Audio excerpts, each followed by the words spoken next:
Ampel Surabaya, Bapak Dr. Ahmad Nur Fuad MA. Yang kami hormati, narasumber pada hari ini, Ibu Dr. Dewi Aryani MSI, anggota DPR RI Komisi 9, Bapak Bambang Jokowi, SHMH, Hakim Pengadilan Negeri Medan, Bapak Nofri Susan, PhD, Tim Juru Bicara Presiden Republik Indonesia. Dan yang kami hormati, Ketua, Sekretaris, dan para dosen studi Hukum Tata Negara, Pasca Sarjana UIN Sunan Ampel Surabaya, serta yang kami hormati seluruh peserta dialog interaktif. Assalamualaikum warahmatullahi wabarakatuh. Waalaikumsalam warahmatullahi wabarakatuh. Dengan mengucapkan puji syukur kehadirat Allah Subhanahu wa Ta'ala, pada siang hari ini Jumat 19 Maret 2021, kita dapat berkumpul bersama dalam acara dialog interaktif peningkatan kompetensi mahasiswa dengan tema denda sebagai mekanisme penegakan protokol kesehatan yang diselenggarakan oleh Program Studi Hukum Tata Negara Pasca Sarjana UIN Sunan Ampel Surabaya. Bapak Ibu hadirin yang kami hormati, untuk mengawali acara pada hari ini, marilah bersama-sama kita buka acara ini dengan bacaan basmalah.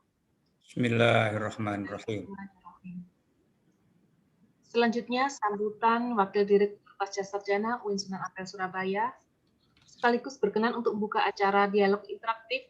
Kami mohon kepada Bapak Dr. Ahmad Fuad MA, kami persilakan. Terima kasih Ibu Isna Fistianti. Bismillahirrahmanirrahim. Assalamualaikum warahmatullahi wabarakatuh. Waalaikumsalam warahmatullahi wabarakatuh. Alhamdulillahirabbil alamin. Assalatu wassalamu ala asyrafil anbiya'i wal mursalin wa ala alihi wa ashabi ajmain. Amma ba'du.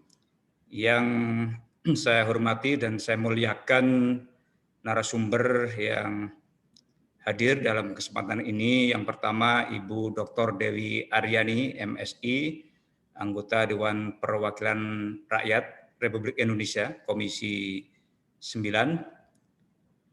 Bapak Bambang Joko Winarno, SHMH, Hakim Pengadilan Negeri Medan. Bapak Nofri Susan, PhD, Tim Juru Bicara Kepresidenan Republik Indonesia.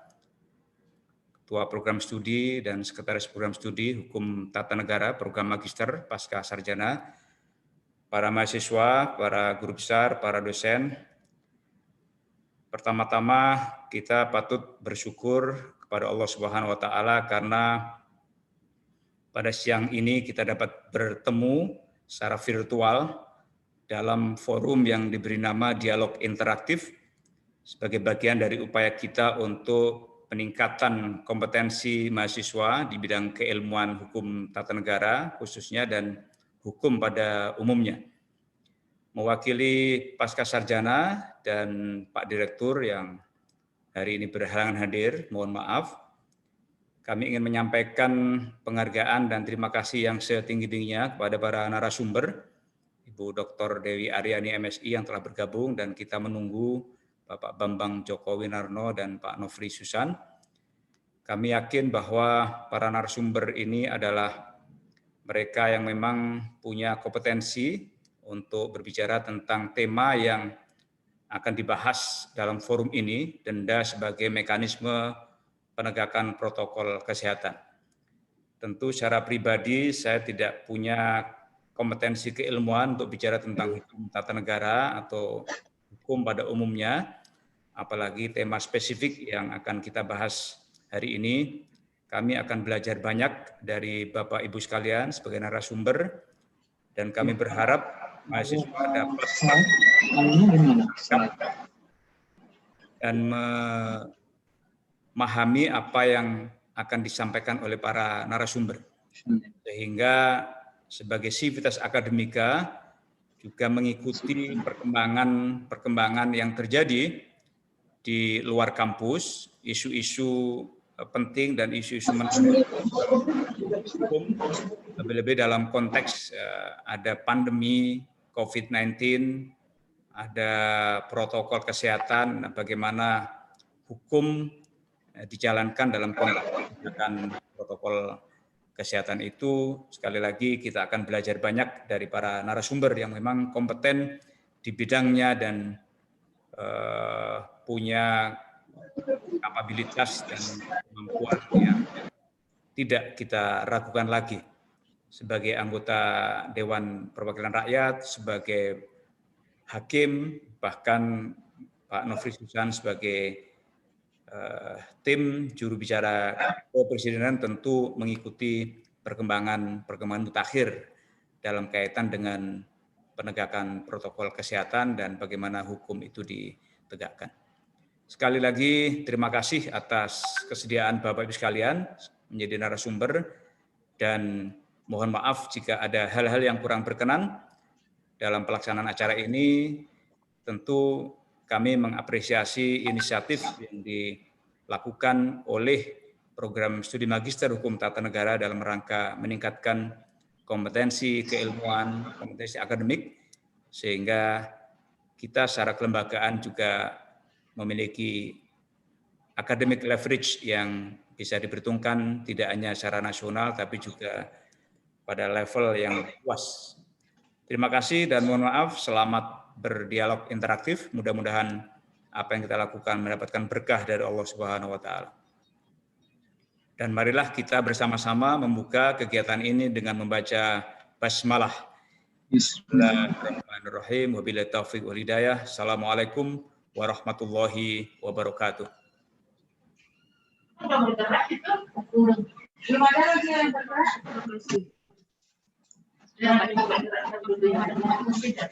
Selanjutnya, dialog interaktif peningkatan kompetensi mahasiswa dengan tema denda sebagai mekanisme penegakan protokol kesehatan yang akan didampingi oleh Ibu Dr. Anis Farida sebagai moderator pada acara siang hari ini. Selanjutnya, acara akan kami serahkan sepenuhnya kepada Ibu moderator. Saya selaku pembawa acara mengucapkan terima kasih. Wassalamualaikum warahmatullahi wabarakatuh. Waalaikumsalam warahmatullahi wabarakatuh. Terima kasih Mbak Isna atas waktunya. Baik, suaranya sudah cukup terdengar jelas? Jelas, Bu. Terima kasih. Assalamualaikum warahmatullahi wabarakatuh. Salam sehat dan bahagia untuk semua partisipan yang sudah hadir pada kesempatan dialog interaktif siang ini. Pertama, saya akan mengaturkan terima kasih yang luar biasa kepada Bapak Wakil Direktur yang sudah berkenan memberikan sambutan mewakili Direktur Pascasarjana. Kemudian yang terhormat ketiga narasumber siang ini, yaitu Ibu Dr. Dewi Aryani, MSI. Beliau adalah anggota DPR RI 9. Kemudian yang kedua ada Bapak Bambang Joko Winarno, Hakim Pengadilan Negeri. Dan yang ketiga Mas Nofri Susan, tapi sepertinya belum kelihatan dalam forum ini. Beliau saat ini adalah tim juru presiden yang pekerjaan tetapnya sebelumnya adalah dosennya di UNER. Baik, selanjutnya saya akan menyampaikan juga terima kasih yang luar biasa rekan-rekan dosen,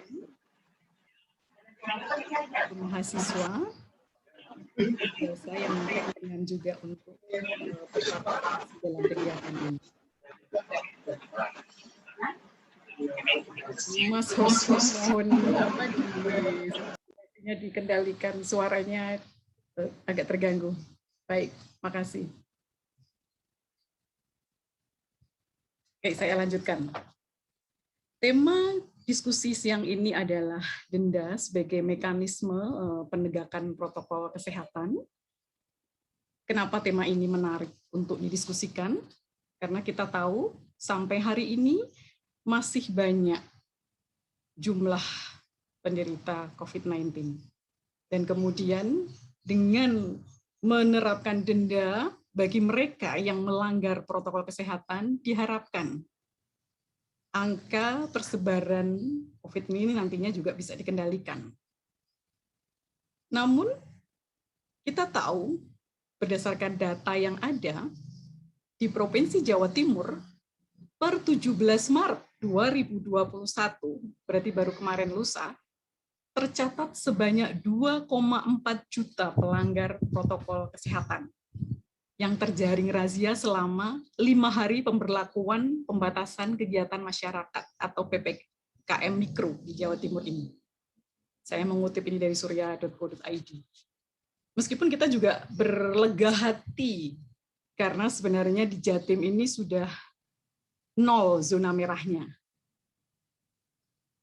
Kalau kemudian kita tengok lebih kecil gitu ya di Kabupaten Sidoarjo, data dari Kejari, kita lihat pertengahan September hingga awal Oktober itu ada sekitar 1.569 pelanggar protokol kesehatan yang terjaring operasi justisi. Nah, kemudian di bulan Januari, tanggal 28 Januari ini, pihak Sidoarjo menyidangkan 2.223 pelanggar protokol kesehatan. Saya mengutip itu dari kompas.com. Jadi kalau kita lihat dalam rentang ini ya dari pemberlakuan mulai ada operasi justisi sejak September gitu ya, karena instruksi presiden itu kan dikeluarkan sekitar bulan Agustus 2020, itu selalu ada gitu ya, masih ada dan jumlahnya nggak tanggung-tanggung gitu. Nah, kalau kita lihat kondisi ini tentu kemudian menarik gitu ya. Kita tahu sudah ada Impres nomor 6 tahun 2020 tentang peningkatan disiplin dan penegakan hukum protokol kesehatan dalam pencegahan dan pengendalian COVID-19 ini.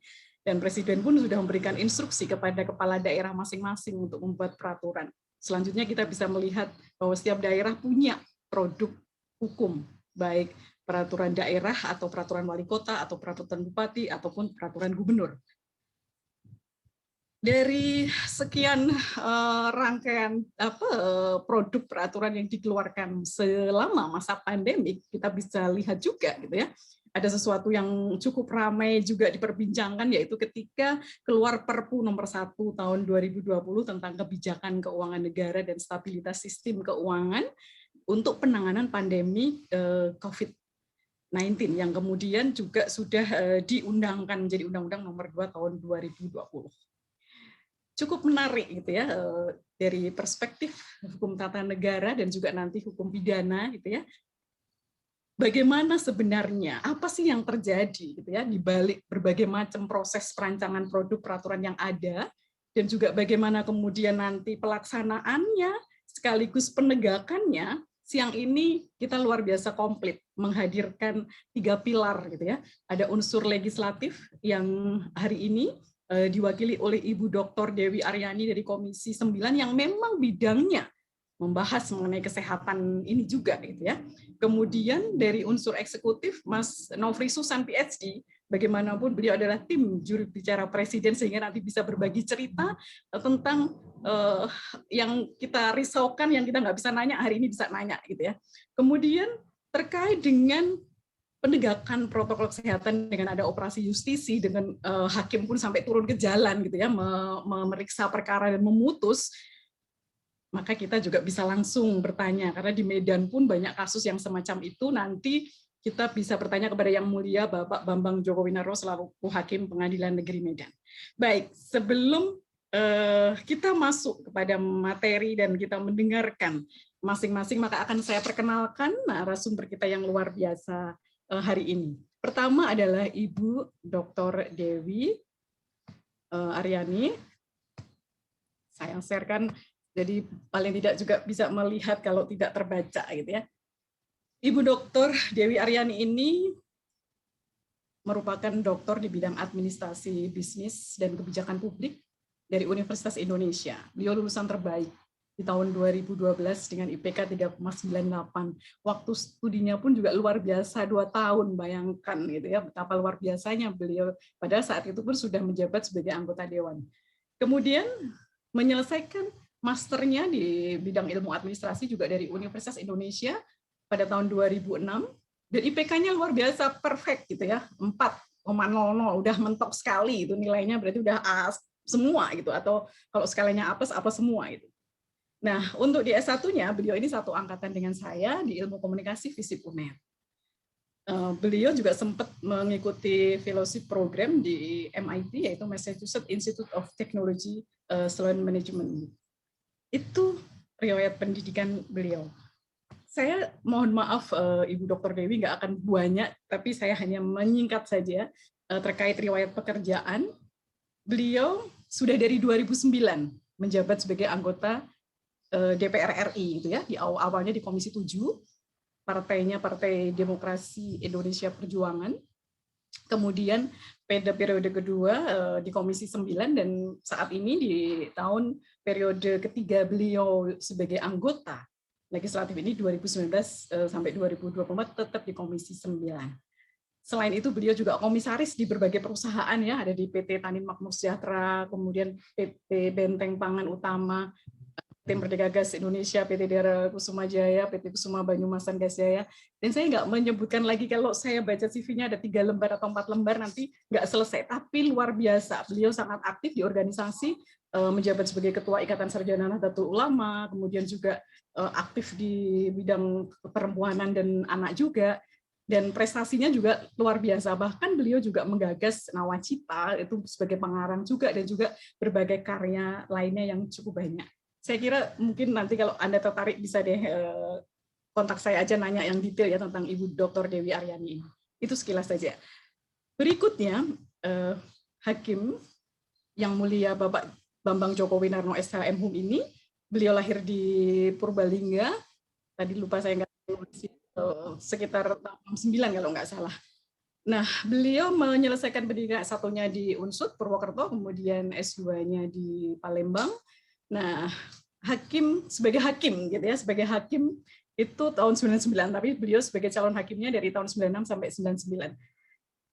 Kemudian saya lanjut aja, beliau pernah menjadi hakim justisia, yaitu asisten hakim agung pada Mahkamah Agung RI Jakarta tahun 2011 sampai 2014. Dan Ketua Pengadilan Negeri Kayu Agung 2015 sampai 2017, kemudian saat ini sebagai Hakim Pengadilan Negeri Medan. Jadi senior sekali gitu ya, kalau nggak salah golongannya sudah 4C atau D, nanti mau dikoreksi kalau salah. Nah, narasumber yang ketiga yaitu Mas Nofri Susan PhD ini, beliau S1-nya di Universitas Gadjah Mada, S2-nya di Studi Konflik Perdamaian United Nations University of Peace, kemudian S3-nya di Jepang mengambil bidang Contemporary Asian Studies di Doshisai University. Kalau membahas beliau karena memang seorang dosen, memang banyak berkutat di bidang penelitian maupun menulis gitu ya. Kalau kita mau lihat buku-bukunya ini ada beberapa buku, misalnya The Practice of Governance in Conflict, kemudian Praktik Branding, Negara Gagal Mengelola Konflik, Sosiologi Konflik, kemudian juga beberapa modul, dan banyak sekali artikel yang terpublish di jurnal gitu yang udah terindeks Scopus maupun yang nasional. Baik, saya kira itu saja perkenalan 3 narasumber kita siang ini yang luar biasa. Untuk kesempatan pertama, karena ini kebetulan yang sudah hadir adalah Ibu Dr. Dewi Aryani dan juga Bapak Bambang, maka silakan pertama Ibu Dr. Dewi Aryani untuk berbagi cerita dengan kami tentang apa saja sih yang sudah dilakukan oleh Komisi 9 khususnya gitu, ataupun parlemen secara umum dalam upaya mengatasi pandemi COVID-19 di Indonesia, khususnya terkait dengan denda ini tadi sebagai mekanisme untuk mengerem gitu ya persebaran COVID. Silakan Ibu Dewi. Baik, terima kasih Bu Anis, Bu Dr. Anis. Assalamualaikum warahmatullahi wabarakatuh. Waalaikumsalam. Selamat siang, salam sejahtera, salam sehat untuk kita semua. Yang saya hormati Bapak Direktur Pascasarjana Universitas UIN Sunan Ampel Surabaya, dan juga yang saya hormati dan saya muliakan Bapak Bambang Joko Winarno dan juga Bapak Nofri, dan yang saya kangenin ini Bu Dr. Anis. Beliau adalah kawan bandel dulu waktu kuliah di UNER. Kemudian terima kasih juga untuk Mbak Isna dan juga untuk Bapak Ibu sekalian yang mengikuti diskusi interaktif hari ini. Pertama-tama yang ingin saya sampaikan adalah mengenai topik ya. Jadi topiknya ini topik mengenai denda. Sebetulnya denda ini kalau boleh saya sampaikan, kami di Komisi 9 itu sudah membahas, bahkan kami sempat rame dalam arti banyak kehebohan di dapil masing-masing kami yang melaporkan ada yang keberatan dan lain sebagainya. Dan pada saat itu juga kita meminta pemerintah untuk segera mengeluarkan peraturan. Nah, jadi setelah rame-rame di Komisi 9 itu, keluarlah Perpres nomor 14 tahun 2021 ya, tentang perubahan atas peraturan Presiden nomor 99 waktu itu tahun 2020 tentang pengadaan vaksin dan pelaksanaan vaksinasi dalam rangka penanggulangan COVID. Nah, tapi saya mau kembali lagi kepada Perpresnya itu. Jadi salah satu isinya itu memang mengenai denda. Jadi waktu kami sampaikan kepada pemerintah, saya termasuk salah satu yang sedikit protes ya waktu itu, karena di dapil saya belum ada aturannya, tapi banyak masyarakat yang sudah dalam tanda kutip menerima tindakan dari kepala daerah. Walaupun tindakan itu bukan tindakan yang berat ya, ringan, tapi karena masyarakat kecil ini kan walaupun ringan itu kalau sudah namanya hukuman tuh mereka udah ketakutan.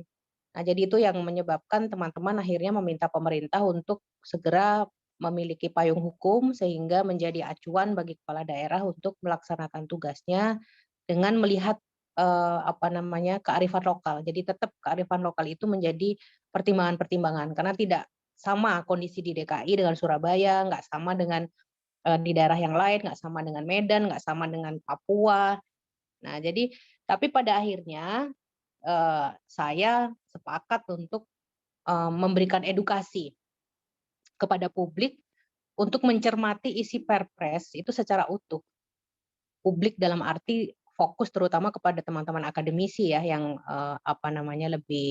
lebih punya level edukasi yang lebih baik dan nanti bisa membantu juga pemerintah daerah karena tanggung jawab soal COVID ini kan tidak hanya tanggung jawab pemerintah, tidak hanya tanggung jawab dokter ya, rumah sakit atau DPR, itu tanggung jawab kita semua karena ini pandemi yang tidak kita minta.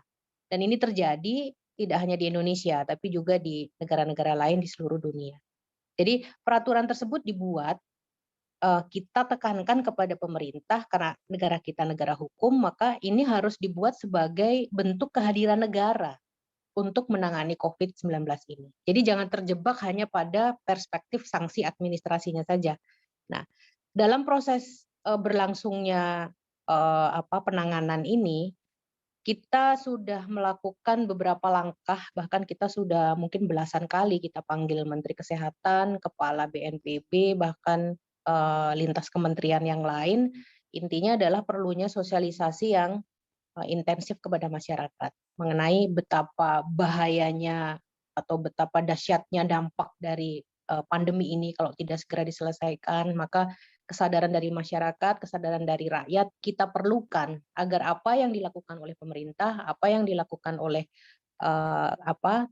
lembaga-lembaga yang berwenang menjadi lebih efektif, efisien, dan betul-betul memiliki dampak yang signifikan. Nah, ini tanggung jawabnya kalau hanya di pemerintah pusat pasti berat. Nah, kita punya layer level pemerintah di daerah ya, di provinsi maupun di kabupaten kota, bahkan sampai tingkat desa, itu kita minta untuk supaya jenjang-jenjang itu juga terkomunikasikan dengan baik, sehingga sosialisasi kepada masyarakat yang paling bawah itu bisa dilakukan secara efektif dan maksimal. Nah, kemudian mungkin ini karena narasumbernya juga banyak ya, saya mungkin poin-poinnya saja. Nah, yang berkaitan dengan disampaikan Bu Anis tadi, apa sih yang sudah kita lakukan ya? Nah, ini saya sampaikan tadi ke Bu Dr. Anis.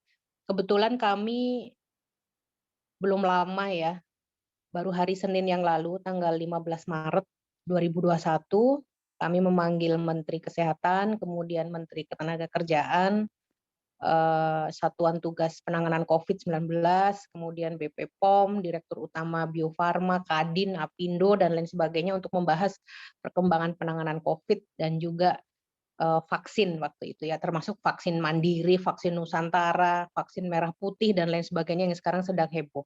Tapi saya ingin menyampaikan, walaupun ini sebetulnya rapatnya tertutup, tapi karena dalam dialog ini tentu saya menggunakan bahasa yang berbeda, tapi poin-poin yang kami bahas kemarin itu bisa menjadi acuan teman-teman sekalian atau menjadi referensi teman-teman untuk mengetahui update apa saja yang sudah dilakukan kami di parlemen dan juga apa yang sudah dilakukan pemerintah, termasuk desakan apa yang kami minta untuk segera diselesaikan oleh pemerintah. Nah, yang pertama adalah yang paling penting kami sampaikan kemarin itu memperluas cakupan testing dan tracing, termasuk peningkatan jumlah tracer dengan target 30 tenaga per 100.000 penduduk. Karena sekarang jumlahnya masih kecil sekali, jadi kalau jumlahnya kecil pasti hasilnya juga kurang memadai ya. Saya tidak bilang tidak akurat, tapi kurang memadai karena jumlah penduduk kita yang sangat besar. Jadi kita mengharapkan pemerintah melakukan testing dengan jumlah orang yang dites itu setidaknya 30 tenaga per 100.000 penduduk. Kemudian untuk mempercepat proses, tentu kita ingin pemerintah juga memastikan ketersediaan peralatan testing dan tenaga laboratoriumnya di seluruh laboratorium rujukan nasional. Nah, ini yang kita lihat di kota-kota besar memang sudah tersedia, walaupun jumlahnya ada beberapa titik yang harus ditambah, tapi yang memprihatinkan adalah di berbagai daerah yang di luar Jawa terutama, itu ketersediaan peralatan terutama laboratoriumnya masih minim. Jadi masih belum sesuai dengan target. Kemudian perbekalan kesehatan, peralatan, obat, ya itu harus dipastikan bahwa di seluruh rumah sakit rujukan itu harus terpenuhi. Bahkan ada spare yang menjadi cadangan itu yang harus juga disiapkan oleh mereka. Kemudian itu yang berkaitan dengan pelayanan ya. Tentu saja kalau kualitas komunikasi publik ke masyarakat itu juga menjadi sangat penting. Kemudian yang ingin saya sampaikan di sini mengenai denda tadi, saya sedikit mau bercerita. Memang negara kita ini negara hukum, mungkin ini Pak Bambang ahlinya ya, tapi saya melihatnya sebagai anggota parlemen, sebagai negara hukum, kita memang harus ada produk-produk hukum dalam menyelesaikan segala permasalahan. Apalagi ini pandemi dinyatakan sebagai bencana non alam ya, di mana itu ada peraturan-peraturan yang memayunginya bahwa apabila bencana non alam, terutama ini bencana yang berkaitan dengan keselamatan rakyat, keselamatan masyarakat, maka tanggung jawab menjadi tanggung jawab pemerintah. Nah, pemerintah dalam melaksanakan tugasnya, tentu kalau tidak ada payung hukum atau peraturan-peraturan, dalam hal ini Perpres yang tadi sudah disampaikan Bu Dr. Anies juga, saya rasa proses pendisiplinan masyarakat itu juga akan terkendala. Sementara negara kita ini negara yang beraneka ragam suku, bahasa, level pendidikan, sosial ekonomi dan lain sebagainya juga sangat beragam, sehingga harus ada aturan-aturan tertentu yang menjadi referensi bersama, yang menjadi pijakan teman-teman yang punya tugas untuk penanggulangan sampai juga kepada penegakan hukumnya memang harus diberikan. Nah, tapi dalam prosesnya memang saya sendiri pribadi sebagai anggota parlemen juga tidak ingin bahwa penegak hukum itu asal-asalan dalam arti mereka hanya melihat sanksi-sanksinya saja, tapi prosesnya tidak dilakukan. Nah, itu yang kita suarakan di daerah agar ada tahapan-tahapannya dan kemudian melihat juga berat ringannya sanksi gitu ya. Jadi kalau soal sanksinya saya sepakat, tapi bentuk sanksinya apa, kemudian kesalahannya apa, dan yang paling penting adalah tidak boleh tebang pilih. Kan banyak kemarin beberapa kasus yang kalau orang tertentu tidak diproses, kalau orang tertentu diproses. Nah, ini mungkin menjadi salah satu catatan juga untuk pemerintah agar proses seperti ini tidak tebang pilih atau bisa dilakukan dengan seadil-adilnya. Dan saya melihat dengan berbagai perkembangan di beberapa provinsi termasuk Jawa Timur sudah tidak ada wilayah merah ya, atau mungkin beberapa masih orange, tapi sudah rata-rata hijau alhamdulillah, dan ini saya rasa menjadi titik terang ya bahwa penanganan yang dilakukan pemerintah itu sebetulnya cukup efektif, termasuk produk atau payung hukum yang memberikan sanksi. Walaupun di lapang, nah ini soal sanksi nanti mungkin Pak Bambang lebih banyak ya. Kalau saya pasti pembelaannya lebih banyak kepada kepentingan masyarakatnya ya. Dalam arti ya masyarakat nggak usah disangsi-sanksi banget lah gitu kan. Tapi pemerintah daerah harus perlu introspeksi, sudah seberapa efektif, sudah seberapa keras mereka bekerja, melakukan sosialisasi, melakukan penanganan, memberikan fasilitas, ya kan. Kemudian karena begini, rakyat itu nanti jawab, saya melanggar karena saya hanya punya masker 2, bahan kain udah robek. Nih kita bicara masyarakat kecil, masyarakat miskin ya. Saya bicara contoh di dapil saya, ya kan. Dia melakukan pelanggaran nggak pakai masker.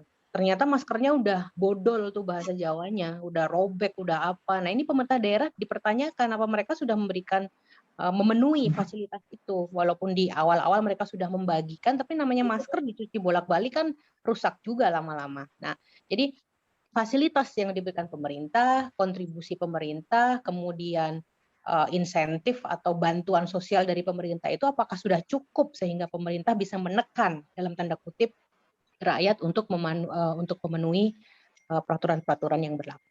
Mungkin itu dari saya, Bu Dr. Anies. Mohon maaf saya tidak membuat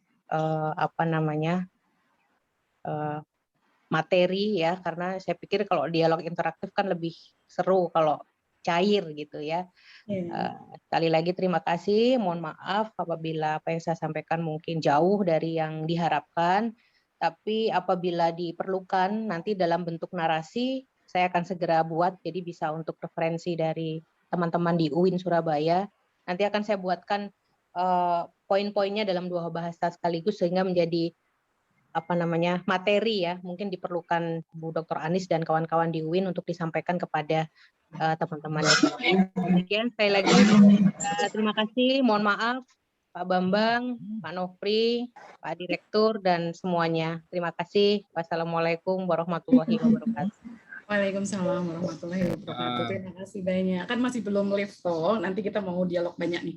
Tadi ada catatan yang cukup menarik gitu ya, apa yang disampaikan oleh Ibu Dr. Dewi, karena beliau ini selaku wakil rakyat yang berarti juga menjaring aspirasi rakyat, di mana rakyat keberatan dengan denda yang dikenakan, apalagi ketika kemudian bicara hukum gitu ya. Kita memang di awal juga sudah menyoal kenapa misalnya perwali ataupun peraturan bupati bisa mengenakan sanksi yang tidak hanya sekedar sanksi administratif tapi juga berupa denda, dan itu menjadi sebuah problem yang kemudian sudah dikoreksi gitu ya beberapa kali sampai yang kemudian dijadikan dasar itu adalah Perda dari provinsi kalau di Jawa Timur nomor 2 tahun 2020, perubahan atas nomor 1 tahun 2019. Nah, kondisi-kondisi ini menarik ketika kemudian tadi juga jangan tebang pilih gitu ya, nanti itu urusannya Pak Hakim gitu ya, karena saya sempat di lapangan juga ada seorang ibu yang curhat gitu ya, karena menjadi korban tebang pilih gitu, karena dia bukan istri siapa-siapa, sementara yang satu adalah istrinya siapa-siapa begitu. Kemudian ketika ada operasi justisi yang istrinya siapa-siapa tidak kena, yang bukan siapa-siapa yang kemudian kena denda. Ini cukup menarik kemudian nanti kalau kita lihat dari bagaimana penegakan hukum itu sendiri.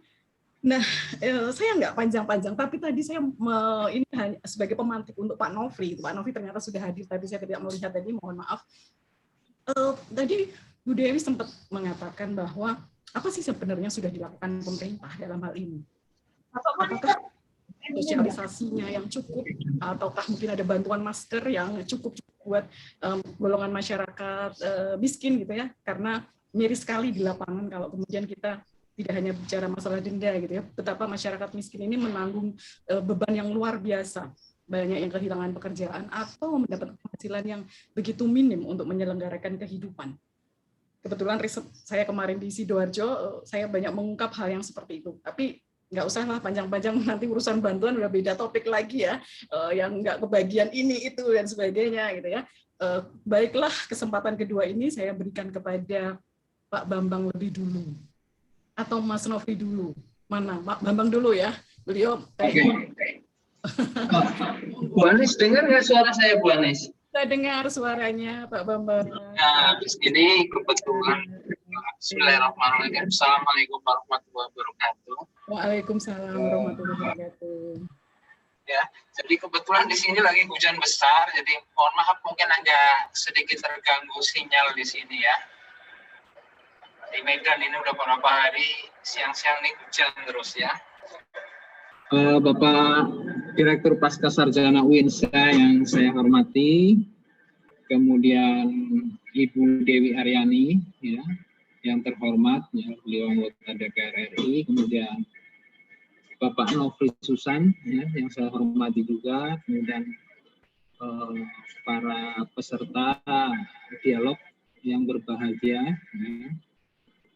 Jadi giliran saya ini tadi ada sempat terputus dari suara Ibu Dewi tadi sama Bu Anis ya, tapi insya Allah nggak mengurangi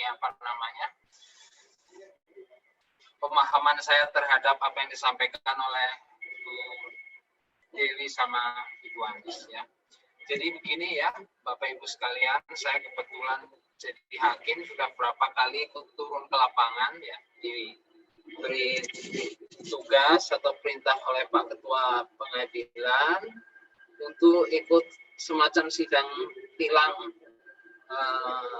masalah COVID ini ya. Jadi berbicara masalah COVID, memang ada semacam kegagapan atau kekurang siapan ya dari masyarakat maupun pemerintah kita ya. Kita harus jujur ya, ada kekurang siapan baik mengenai masalah ya dari berbagai segi kehidupan lah ya. Kalau saya dalam kesempatan ini hanya akan menyoroti dari masalah hukumnya ya, dari masalah hukum yang memang ada kelemahan ya, karena di dalam Perpres, di dalam di Undang-Undang Kesehatan ya, Undang-Undang Kesehatan ini tidak memang ada mengatur mengenai masalah COVID, tetapi untuk mengenai masalah tindak pidana yang bisa disidangkan secara cepat layaknya sidang tilang itu kelihatannya tidak ada ya, karena ancaman pidananya itu tinggi semua ya, tidak ada ancaman pidananya itu 3 bulan ya. Jadi sulit bagi pengadilan untuk menjatuhkan sanksi. Kemudian tidak semua daerah ya, termasuk di Medan itu tidak semua daerah termasuk di Pemda Medan ini juga tidak mempunyai perda yang mengatur mengenai masalah ini penertiban masyarakat atau untuk mendisiplinkan masyarakat yang berkaitan dengan pandemi COVID ini. Ya. Jadi selama ini yang dijatuhkan, kalau saya ikut ke lapangan, ya semacam hanya pidana sosial saja ya, pidana sosial yang menurut saya kurang mempunyai greget yang bisa memaksa masyarakat ya untuk disiplin ya, disiplin dalam rangka penanggulangan COVID ini ya. Memang sih kadang-kadang kalau kita tanya sama masyarakat ya, kenapa tidak pakai masker ya di tempat ramai, seperti yang disampaikan oleh Bu Dewi, rata-rata memang yang kejaring ini rata-rata memang masyarakat golongan ekonomi bawah begitu. Alasannya saya hanya punya 2, kadang-kadang punya 1. Nah seperti itu, tapi memang kalau kita turun ke lapangan memang kita minta kepada pihak kepolisian atau Pemda untuk disediakan masker. Kalau yang nggak punya masker kita kasih ya satu-satu. Gitu. Tetapi sanksi yang sanksi yang dijatuhkan baru sebatas sanksi sosial karena memang belum ada perdanya ya. Memang saya pernah juga sih ngobrol dengan staf dari Pemda, dari kepolisian untuk mendorong Pemda maupun legislatif di tingkat daerah untuk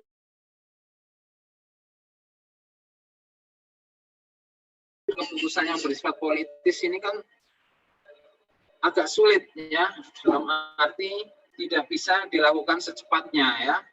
Itu memakan waktu yang cukup panjang ya, tergantung kemauan politik daripada pemerintah daerah maupun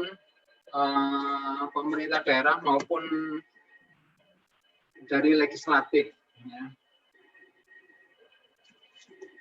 Nah, ini memang berbicara mengenai masalah pidana, kita berbicara juga mengenai masalah hukum acara ya. Karena hukum acara ini merupakan hukum yang tidak bisa disimpangi ya dalam rangka penegakan hukum ya. Kita tidak akan terlepas dari hukum acara.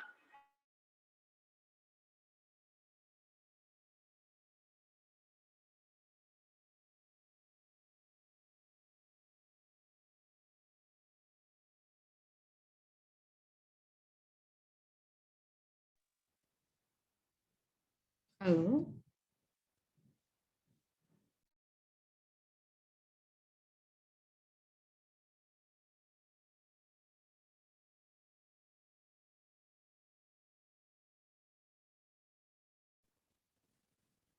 Halo.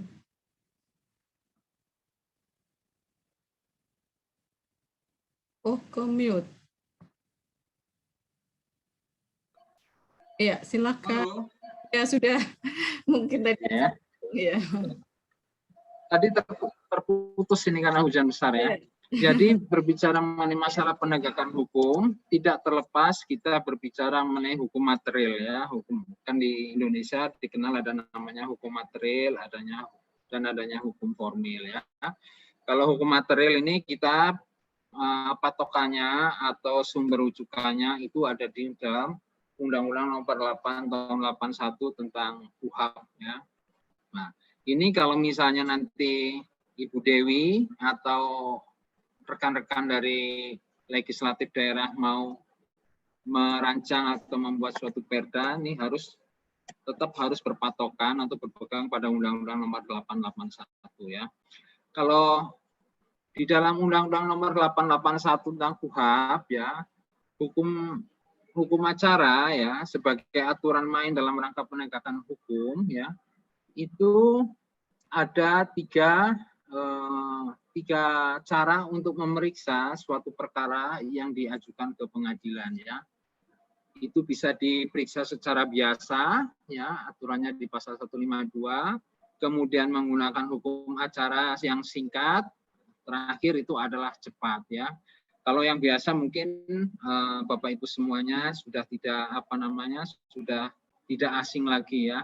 Seperti layaknya misalnya perkaranya yang sekarang sedang ramai, Habib Rizik Syihab, itu dilakukan secara biasa ya, dari polisi disidik, dilimpahkan ke jaksa, kemudian baru dilimpahkan ke pengadilan untuk diperiksa ya, secara biasa ya.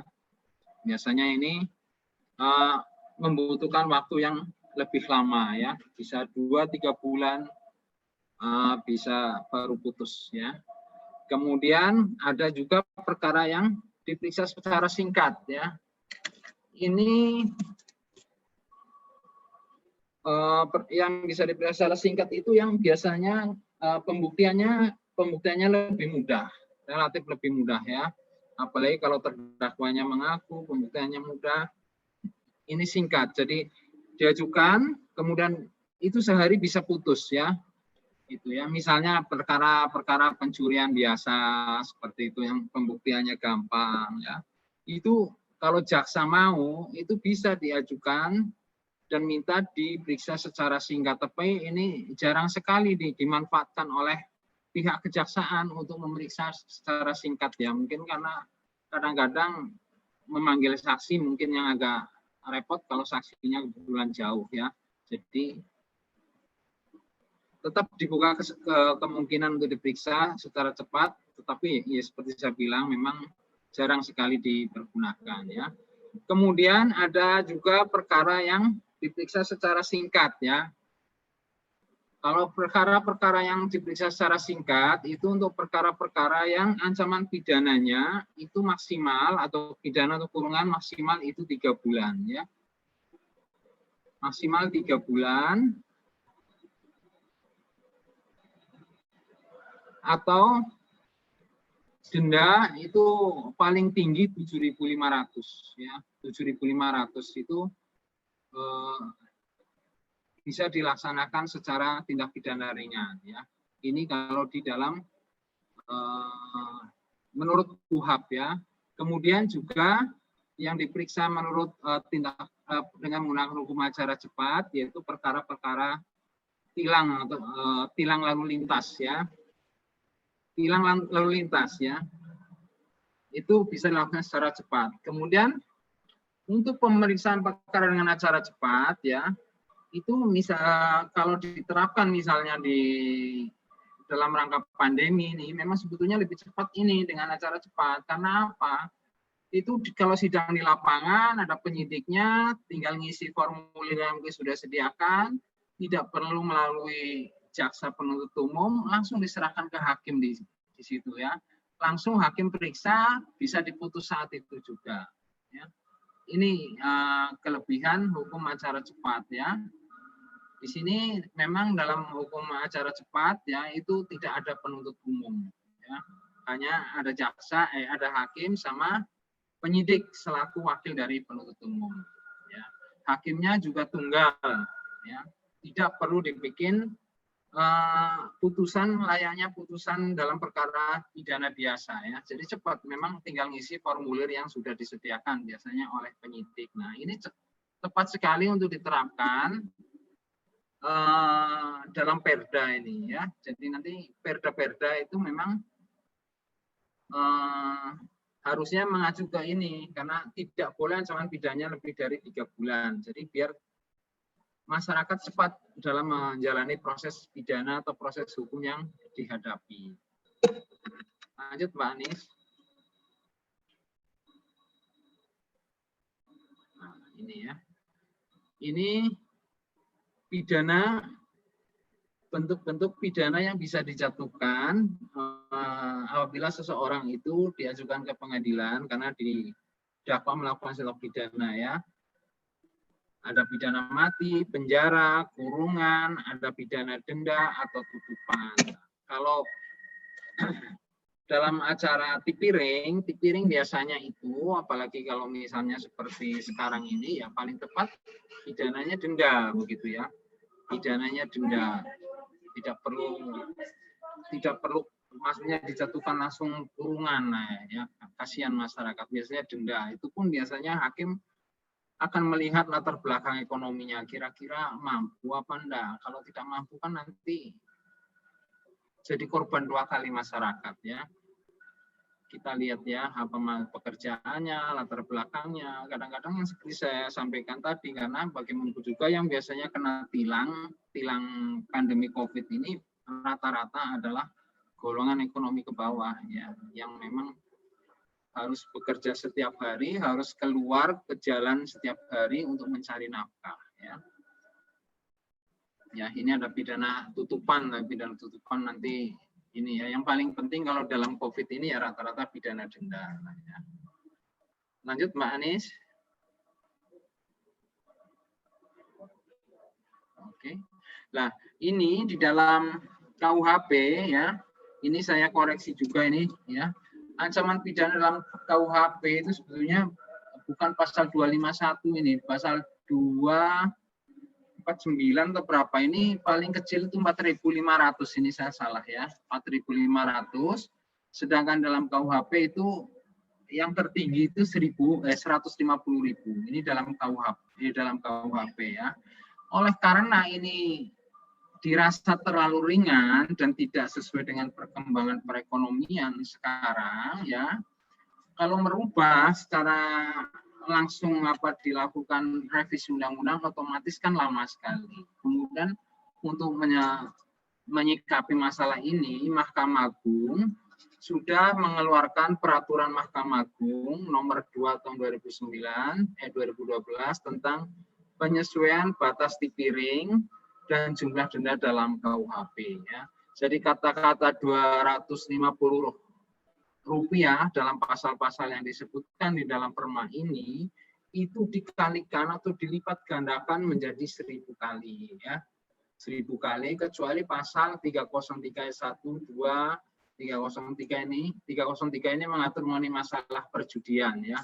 Karena memang ini sudah lumayan tinggi anunya ancaman pidananya denda ya. Kemudian kalau seseorang dijatuhi pidana misalnya denda karena COVID, kalau dia tidak bisa membayar pidana yang dijatuhkan ya, itu bisa dikenakan kurungan pengganti antara 1 sampai 6 bulan ya. Kurungan pengganti 1 sampai 6 bulan ya. Kemudian apabila dia melakukan pengulangan atau residif dan juga adanya perbarengan atau konkursus, maka bisa dinaikkan menjadi 8 bulan kurungan penggantinya. Ya. Tetapi untuk Bapak Ibu sekalian yang saya hormati perlu ketahui, bahwa pada prinsipnya sesuai dengan teori yang kita terima dari kampus ya, bahwa pidana ini sebetulnya bukan jalan terakhir. Sebetulnya bukan jalan terakhir ya. Selama pemerintah berusaha terus ya untuk menyadarkan masyarakat dan juga masyarakat sudah sadar terhadap anjuran dari pemerintah tentang bahaya COVID, sebetulnya memang ini tidak harus dikemukakan pidananya ya. Pidananya nggak harus ini dulu ya. Memang ini perlu cukup waktu ya untuk mengedukasi masyarakat ya. Cuma kalau memang mungkin misalnya pemerintah menganggap bahwa sudah sekian bulan atau sudah sekian tahun diedukasi ternyata masyarakat itu tidak berubah perilakunya ya.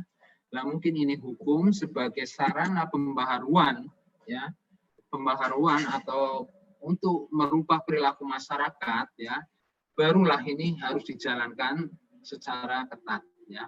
Karena memang kadang-kadang kalau yang turun itu cuma polisi, tentara, Satpol PP, tetapi tidak ikut pengadilan ya, tidak ikut hakim ya. Kadang-kadang masyarakat juga tidak terlalu takut, tidak terlalu patuh ya. Macam-macam lah alasannya lah, seperti yang kita lihat di WA grup kan banyak masyarakat protes dan sebagainya ya. Tapi kalau sudah ada hakim di situ mau protes mau apa, ya kita dengarkan sebentar aja langsung lah. Saudara jatuh sekian sudah tidak ada lagi tawar menawar kan. Kalau sekarang tidak ada pengadilan di situ terlibat, pasti tawar menawar dalam arti masyarakat membangkang terhadap perintah, terhadap anjuran dari aparat pemerintah, ya kan sering terjadi ya. Dan itu juga tidak mempunyai deteran efek, tidak ada efek penjeranya ya. Karena memang tidak ada hukuman yang bisa dijatuhkan. Selama ini ya polisi tentara hanya persuasif aja kan. Nah, silakan saudara bubar, ini sudah terlalu banyak masyarakat yang berkumpul, tidak banyak yang memakai ini, paling hanya seperti itu ya. Tidak ada efek jerahnya ya. Nah, tapi kalau sudah pidana yang maju, kalau memang sudah tidak bisa diedukasi secara persuasif, pasti akan lebih mempunyai efek yang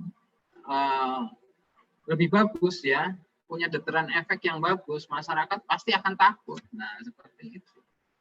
Karena selama ini bagaimana ya, memang kondisi ekonomi sekarang menurun, ya, kondisi ekonomi menurun, pasti sudah berpengaruh atau berpengaruh terhadap ketaatan masyarakat terhadap hukum ya, kepatuhan masyarakat terhadap hukum pasti akan menurun. Jadi memang perlu didorong kepada pemerintah pusat ya, baik melalui eksekutif maupun legislatif untuk segera memproses adanya perda tentang pandemi COVID ini ya. Mungkin ini ranahnya Ibu Dewi ya untuk mendorong kawan-kawan dari legislatif segera membuat itu ya. Karena di Medan aja yang kota besar seperti ini tidak ada perdanya Pak. Ya, perda mengenai COVID ini tidak ada ya. Kasihan sebetulnya kawan-kawan dari TNI, Polri, dari Satpol PP, kasihan sudah sekian, sudah hampir setahun setengah masyarakat dihimbau tetapi tidak ada takut-takutnya. Masih berkumpul di kafe-kafe, ya, masih pakai kendaraan, jalan kaki di pasar, di mana-mana, enggak pakai masker, itu masih banyak sekali di Medan ya. Mungkin di daerah lain juga terjadi hal seperti itu ya. Nah, oke ya, ini tadi menurut saya ini sudah cukup lah ya, karena masih ada giliran dari Pak Nofri ya, karena memang jatah yang diberikan kepada ini sekitar 15 menit kata Bu Anis ya. Nanti kalau memang ada hal-hal yang perlu ditanyakan ya, boleh ditanyakan. Insya Allah kalau memang saya mampu akan saya jawab saat itu juga. Monggo Bu Anis, saya kembalikan. Terima kasih banyak Mbak Hakim sudah berbagi yang luar biasa. Nanti banyak pertanyaan buat Pak Hakim, tapi karena Pak Nofri barusan nge-WA saya bahwa waktunya juga terbatas, maka berikutnya silakan Pak Nofri Susan untuk menyampaikan paparannya ya yang terkait dengan denda ini. Gimana nih denda ini? Apa sih sebenarnya yang sudah dilakukan oleh pemerintah terkait dengan hal ini? Karena tadi dari Bu Dr. Dewi ada semacam keberatan dari masyarakat, kemudian dari Pak Hakim juga mengatakan bahwa memang ini payung hukumnya nih yang belum ada, perdanya belum ada. Di Jawa Timur pun perdanya sebenarnya bukan spesifik gitu ya tentang pandemik, tetapi perda tentang penyelenggaraan ketentraman, ketertiban umum dan perlindungan masyarakat, yang mana itu sebenarnya merupakan produk dari Perda terdahulu nomor 1 tahun 2019 gitu ya. Jadi memang tidak ditujukan untuk COVID, tetapi ini bisa gitu memayungi gitu langkah yang dilakukan oleh petugas di lapangan. Silakan Mas Nofri. Terima kasih Mbak Anis. Assalamualaikum warahmatullahi wabarakatuh. Waalaikumsalam warahmatullahi wabarakatuh.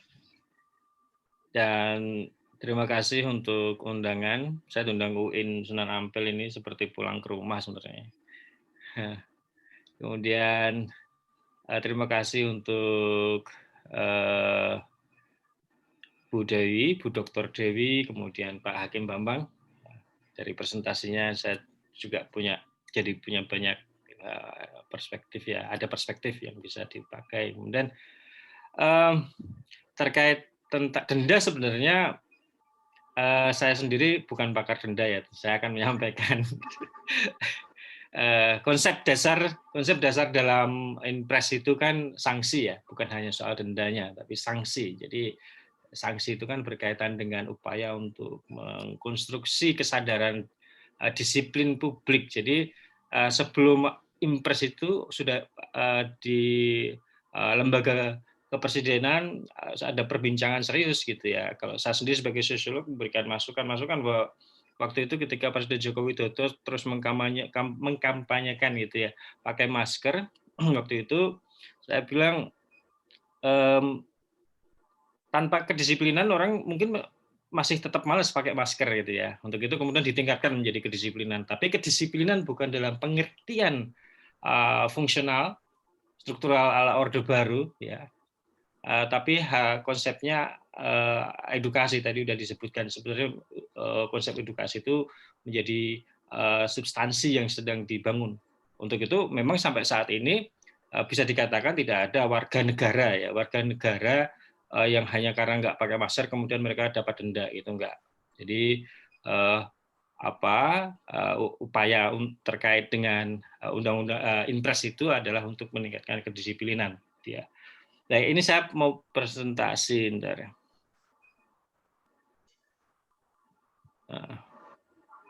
Jadi cerita sedikit. Jadi pada awal pandemi dulu bagaimana tuntutan dari kalangan akademisi, kalangan sipil dengan sangat keras itu ya menuntut agar lockdown gitu ya, agar pemerintah melakukan lockdown, dan itu sangat keras gitu ya, kencang tuntutan untuk melakukan lockdown.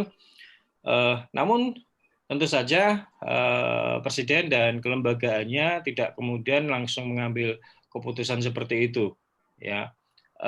Bagaimanapun Indonesia memiliki konteks yang berbeda dengan China, dengan Belanda dan negara-negara lain gitu, dan dengan beberapa pertimbangan tertentu waktu itu tidak langsung diberlakukan lockdown, karena kalau langsung lockdown dengan karakter masyarakat Indonesia, kondisi sosial ekonomi dan governance ya, kualitas governance itu bisa menciptakan persoalan baru gitu. Nah, sebelumnya saya ingin menyampaikan ini dulu, bahwa prinsip dasar pengelolaan termasuk kebijakan dari Presiden Joko Widodo, termasuk kebijakan penanganan pandemi itu ditopang oleh dua hal, yaitu science dan governance. Jadi science itu merupakan basis utama dalam penyusunan maupun implementasi kebijakan, dan bagaimana di dalam tim lembaga kepresidenan, kalau di kepresidenan ada sekretariat negara, ada kantor staf presiden, kemudian termasuk juga ada staf khusus presiden gitu ya. Bagaimana sains itu digunakan untuk memberikan rekomendasi-rekomendasi terkait dengan strategi kebijakan, termasuk bahkan strategi komunikasi. Dalam hal ini kebetulan saya ada di dalamnya gitu ya. Sehingga untuk itu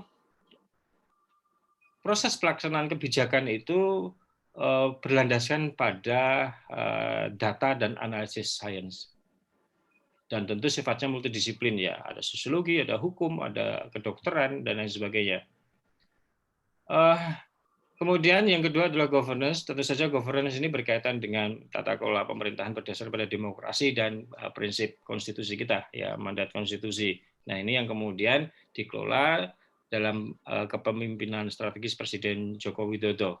Sehingga selama ini ketika ada tuntutan lockdown tidak serta-merta karena memang ada sains yang sedang bekerja terhadap konteks pengelolaan pandemi di Indonesia. Nah, kita lihat begini, bahwa ketika COVID masuk ke Indonesia dan secara global, konsekuensi atau dampaknya itu sangat luas. Ya, ada 3 lah secara garis besar, dampak kesehatan, kemudian dampak ekonomi, dan dampak sosial. Dan sifatnya ini simultan.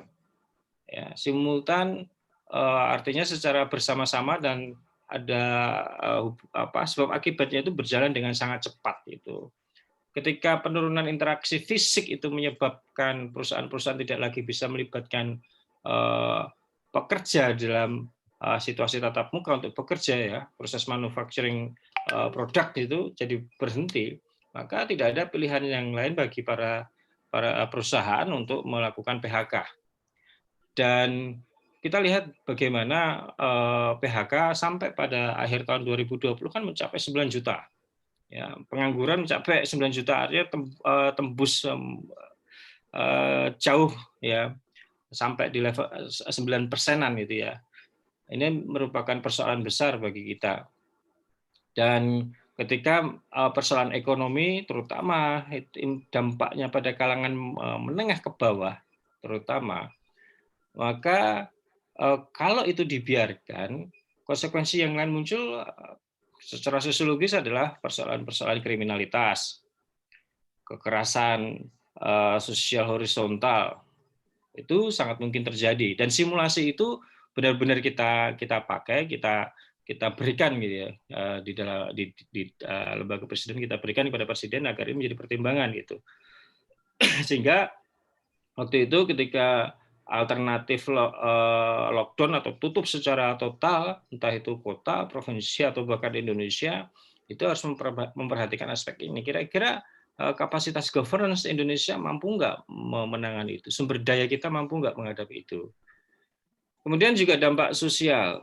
Kalau kita lihat bahwa sebenarnya dampak sosial ini dampak yang selanjutnya gitu ya, setelah dampak ekonomi, bagaimana masyarakat dibatasi, gitu ya, dibatasi kontak fisiknya.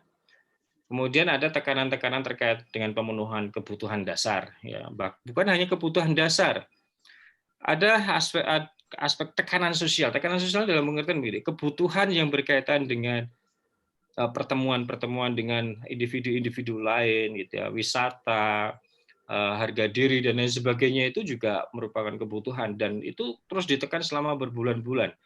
Untuk itu kita lihat ada dinamika tertentu gitu ya, pada awal pandemi Indonesia, masyarakat ketika kebijakan PSBB dijalankan mulai paling tidak mengikutilah pada survei-survei yang dilaksanakan, tapi kemudian ada frustasi atau perasaan tertekan yang membuat mereka tetap silaturahmi. Sehingga 70% masyarakat Indonesia mengatakan kami tetap silaturahmi dan semua diserahkan kepada Tuhan gitu ya. Nah, ya itu nggak salah, semuanya bersandar pada Tuhan gitu. Nah, tapi itu kan merupakan realitas dalam masyarakat yang tidak bisa kita intervensi secara keras, secara langsung, secara represif. Karena kita menganut negara demokrasi dan Presiden Joko Widodo sangat komit terhadap mandat demokrasi. Untuk itu, bagaimana menangani persoalan-persoalan dari dampak COVID ini secara bijaksana. Nah, pendekatan Presiden Joko Widodo sejak awal, dan tentu ini atas rekomendasi sains ya, secara sains dalam keilmuan sosial, politik, bahwa penanganan pandemi COVID itu harus seimbang gitu. Kalau dalam konsep ilmu sosial namanya dualitas. Gitu ya. Dualitas itu artinya begini, kita punya kerangka hukum, kita bisa menciptakan kerangka hukum, tapi kerangka hukum tidak bisa dijalankan secara represif, tidak bisa dijalankan secara begitu saja. Karena ada konteks sosial yang kemudian akan menginterpretasi, ada konteks sosial yang kemudian akan mempertanyakan, dan lain sebagainya. Untuk itu harus ada semacam game teori yang dijalankan, atau dalam pengertian bagaimana hukum ini sampai di dalam kesadaran masyarakat tanpa nantinya menyebabkan masyarakat merasa tertekan. Ya. Ketika mereka sudah punya persoalan-persoalan ekonomi, persoalan sosial akibat pandemi, kemudian masih mendapatkan persoalan dari hukum. Ya. Untuk itu, bahwa penanganan pandemi berdasarkan pada prinsip keseimbangan merupakan prinsip dasar yang pada awalnya ini harus kita buka bahwa kalangan aktivis, sebagian akademisi banyak mengkritik gitu ya. Oh ini penanganan COVID-19 di Indonesia kok amburadul sih gitu ya. Ya, perspektif atau pemahaman positivisme yang terbiasa dengan order, dengan tatanan tanpa dinamika, ketika melihat bagaimana dinamika penanganan COVID yang ini ya sangat dinamis seperti dalam mendekati keseimbangan seperti ini ya tidak siap. Itu wajar ya, karena itu menurut saya ya, itu karena perbedaan mazhab dalam keilmuan gitu. Nah, jalan keseimbangan ini kemudian diekspresikan oleh Presiden Joko Widodo nanti dengan istilah gas dan rem gitu ya. Nah, ini saya ambil kasusnya di Belanda. Di Belanda waktu itu sangat luar biasa bangga awalnya ya. Mereka lebih mendekati ke lockdown. Walaupun ada kewajiban masyarakat Belanda untuk memakai masker, menjauhi kerumunan, dan dendanya besar. Dendanya kalau dirupiahkan itu sekitar 900.000. Jadi kalau nggak pakai masker keluar didenda 900.000. Di Indonesia kalau masyarakat keluar denda 900.000 gimana ya? Nah, ini di Belanda pun jumlahnya besar ya, 900.000 itu bukan jumlah yang kecil. Nah, ternyata ini terus bergulir di Belanda, masyarakat makin tertekan, protes, muncul protes. Nah, ini yang dulu kita sampaikan dan Presiden lihat bahwa kemungkinan terlalu menekan masyarakat dengan pendekatan positivis itu akan menciptakan perlawanan-perlawanan yang mengerikan. Dan kita melihat masyarakat Belanda bukan masyarakat miskin, mereka bisa membayar itu. Tapi persoalannya kan bukan hanya di level itu. Ya, untuk itu ini merupakan pelajaran penting. Kalau kita lihat penanganan pandemi di Indonesia seolah-olah ya dalam pandangan awam itu seperti semrawut, seperti apa. Tapi kalau dalam pandangan perspektif dualitas ini adalah dinamis. Gitu ya. Istilah gas dan rem yang dipakai oleh Presiden Joko Widodo merupakan istilah untuk melihat bagaimana penanganan COVID ini nggak kaku gitu ya. Karena masyarakat manusia itu kan sifatnya dinamis. Nah, Impres nomor 6 2020 ini ya terkait dengan penegakan disiplin ini. Kalau kita lihat di dalam Impres ini kan ada Satgas Covid, kemudian kementerian lembaga dan pemerintah daerah, dan eksekusi itu ada di dalam level pemerintahan daerah. Bahwa kementerian dalam negeri misalnya memiliki kewajiban untuk mensosialisasikan sampai pada level daerah bagaimana proses kedisiplinan itu berjalan.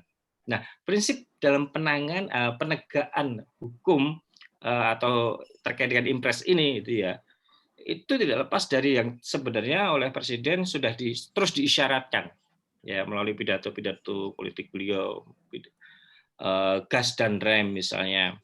Memang tujuan dari hukum Impres ini terkait dengan kedisiplinan masyarakat itu bukan kemudian langsung dengan pendekatan represif. Dengan sangat bagus tadi Pak Hakim menyebutkan tentang edukasi gitu ya. Ya. Nah, ini pertanyaannya kemudian sampai level mana sih? Nah, untuk menjawab itu kan sebenarnya harus ada data sains ya dalam hal ini ilmu sosial untuk melihat ada nggak peningkatan masyarakat yang tadinya nggak disiplin, nggak pakai masker, kemudian mereka pakai masker. Jadi perilaku-perilaku yang berkaitan dengan kesadaran diri itu dalam data survei selama ini ada peningkatan dari awal pandemi Mei. Dalam survei masyarakat hanya memakai 50%, 51% itu menggunakan masker. Kemudian pada akhir 2020 93% mereka memakai masker. Artinya ada peningkatan kesadaran tentang masker. Walaupun akhir-akhir ini sepertinya ada penurunan lagi ya.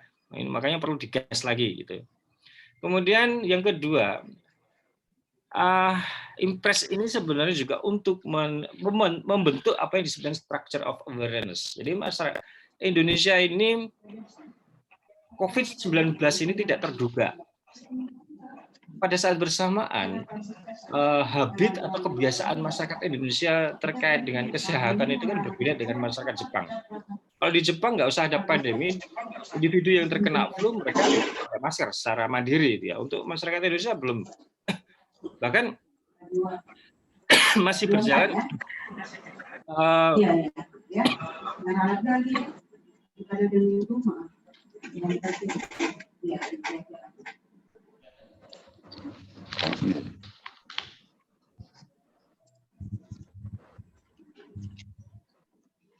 Oke, saya lanjut. Jadi membentuk struktur kesadaran ini merupakan bagian yang harus dilihat dari Impres ini ya dari Impres. Artinya masyarakat nantinya secara sadar menjalankan protokol kesehatan dan disitulah sebenarnya letak keberhasilan konsep kerangka hukum ya, konsep hukum gitu ya. Kemudian yang ketiga adalah kualitas governance. Tadi disebutkan bahwa masing-masing pemerintah daerah karena mereka sebagai pelaksana yang paling penting yang secara langsung berhadapan dengan masyarakat. Nah, kualitas governance di daerah-daerah tentu juga nggak sama, masing-masing berbeda pada level pemerintahan kota terutama. Nah, untuk itu dalam melihat atau mengimplementasikan Impres 6 2020 ini harus melihat bagaimana kualitas governance. Artinya di situ ada aparatur pemerintahan sipil, kemudian aparatus militer, kemudian ada kepolisian. Ya, jadi ini landasan sosiologis yang harus kita pahami terkait dengan pelaksanaan Impres. Nah, sekali lagi bahwa Impres dan kerangka hukum yang diciptakan selama pandemi itu tidak bertujuan untuk merepresi, tapi membangun kesadaran masyarakat terhadap pandemi. Karena kita lihat bahwa pandemi ini bisa berlangsung sangat lama, bisa sampai ada yang menyebutkan sampai 2022-2023. Bahkan vaksinasi untuk Indonesia mungkin baru selesai 2022 gitu ya. Artinya kan kita butuh waktu yang lama dan ini merupakan fakta yang tidak terhindarkan. Nah, kita lihat lembaga-lembaga internasional ketika melihat bagaimana penanganan pandemi di Indonesia, mereka memiliki instrumen untuk menganalisis itu. Ya, memiliki instrumen. Jadi keseimbangan agar masyarakat tetap sehat, agar masyarakat dan bangsa ekonomi tetap terjaga juga, kemudian dari sisi sosial juga terjamin, itu membutuhkan pendekatan-pendekatan yang dualitas yang tidak kaku. Dan ternyata lembaga-lembaga internasional memberikan apresiasi sangat besar terhadap Indonesia. Dan ini juga terbukti bahwa di masa yang terakhir bahwa Forum Ekonomi Dunia melihat Indonesia sebagai 16 besar negara dunia dengan kemampuan ekonomi terbesar selama pandemi, dan diprediksi pada 2023-2024 Indonesia akan menjadi negara ketiga atau keempat terbesar secara ekonomi di dunia. Bahasa Presiden Joko Widodo ketika mengatakan hijack, membajak pandemi ya, membajak pandemi, memanfaatkan pandemi untuk tumbuh ini cukup berhasil dan sangat dihargai gitu. Nah, di sini kita lihat bagaimana penanganan pandemi COVID-19 di Indonesia dengan pendekatan dualitas atau keseimbangan itu ternyata cukup berhasil. tentu saja ini akan terus ditingkatkan karena itu merupakan tanggung jawab dari pemerintahan gitu ya. Nah, saya pikir seperti itu dari saya, dan ini merupakan hasil survei terakhir terkait kepercayaan kepada presiden, indeks kepercayaan kepada presiden. Skor yang diperoleh, dan ini di lembaga kerjasama dengan lembaga kajian di UNER ya. Skor dari kepercayaan kepada presiden selama pandemi ini adalah 71,93. Artinya ini merupakan skor yang tinggi, dari masyarakat mengapresiasi apa yang dilakukan oleh presiden. Saya pikir seperti itu yang bisa saya sampaikan. Jika nanti saya tidak bisa ikut berdiskusi, saya mohon maaf, harus ada pertemuan. Terima kasih sekali, Mbak Anies. Saya kembalikan waktunya. Assalamualaikum warahmatullahi wabarakatuh. Waalaikumsalam warahmatullahi wabarakatuh. Makasih banyak Mas Nofri yang sudah meluangkan waktu di sela-sela kesibukannya. Baik, ini tadi ada hal yang menarik juga gitu ya, bahwa sebenarnya pemerintah kalau tadi dari materi pertama maupun kedua memang ada beberapa hal yang memang harus diperbaiki, dan juga bagaimana kemudian kebijakan gas dan rem yang dilakukan itu sebenarnya untuk membuat keseimbangan, bahwa kalau terlalu ketat terkait dengan kesehatannya nanti bisa jadi masyarakat terutama golongan bawah tidak bisa beraktivitas itu. Tapi saya juga tadi mau ini deh komplain dikit, masyarakat miskin ini di bawah memang benar-benar mereka tetap kena denda 200.000 kalau nggak bisa bayar kurungan kan gitu. Nanti ini kita bisa tanya kepada Pak Hakim apa benar kemudian kalau nggak bisa bayar denda kemudian benar dikurung gitu ya kasus ini. Sekarang ini ada wacana gitu di Sidoarjo itu mereka yang tidak bisa membayar denda dan kemudian hukuman kurungan ini nantinya akan diubah menjadi hukuman sosial gitu. Nah ini menarik gitu ya, kalau sebelumnya model-model sanksi sosial seperti menyapu di pemakaman atau mungkin dengan sanksi yang lain yang sifatnya dianggap tidak serius, masyarakat juga tidak ada takut tadi ya kita, tapi padahal sebenarnya hukum itu tidak membuat untuk takut orang. Tapi kalau tadi Pak Hakim juga sempat kalau tanpa ada hakim yang turun ke lapangan untuk mendampingi operasi justisi, seringkali masih terjadi tawar. Dan itu memang betul ada data. Saya kemarin ketika di lapangan ada curhatan yang semacam itu dari yang ibu yang saya wawancara, bahwa dia tidak bisa menawar hakim, padahal dia merasa benar gitu ya.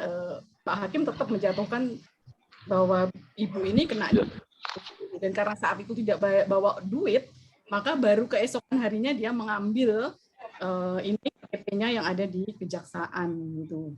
Baik, mungkin ini ya sebagai pembukaan, ini Bu Dewi barusan WA saya, beliau masih berusaha join tapi kok reconnecting terus gitu ya, semoga aja nanti bisa bergabung.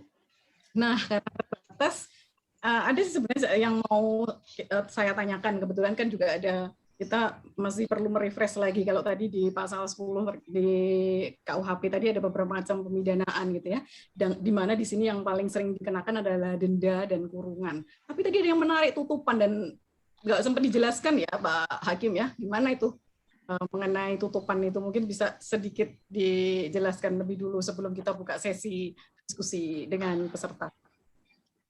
Oke, terima kasih Mbak Anies ya. Memang ini pidana tutupan ini jarang terdengar ya di media massa maupun di persidangan, itu jarang ada yang namanya pidana tutupan. Padahal pidana tutupan merupakan pidana pokok yang diatur di dalam pasal 10 KUHP ya. Dan memang hakim juga jarang menjatuhkan pidana tutupan ya. Bahwa dalam sejarah hukum di Indonesia ya, pidana tutupan ini ada diatur 1 tahun setelah Indonesia merdeka ya, di Undang-Undang Nomor 20 tahun 1946 ya. Pidana tutupan ini pada prinsipnya ya, sesuai dengan ketentuan undang-undang ini, itu dimaksudkan atau hanya bisa dijatuhkan ya pada perkara-perkara yang memang patut dihormati. Patut dihormati ya. Terutama dijatuhkan kepada mereka yang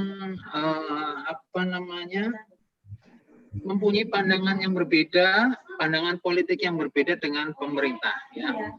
Ini jadi dalam tindak pidana yang berkaitan dengan politik ya, itu bisa dijatuhkan dengan pidana tutupan ya. Tetapi dalam sejarah pemerintah atau sejarah hukum di Indonesia baru sekali ya peradilan kalau tidak salah Mahkamah Agung di bidang militer itu menjatuhkan pidana tutupan itu baru sekali ya. Di dalam pustaka hukum yang saya baca itu tidak disebutkan kasusnya apa, nama terdakwanya siapa ya, tetapi pada peristiwa yang dikenal dengan istilah peristiwa 3 Juli 1946 ya.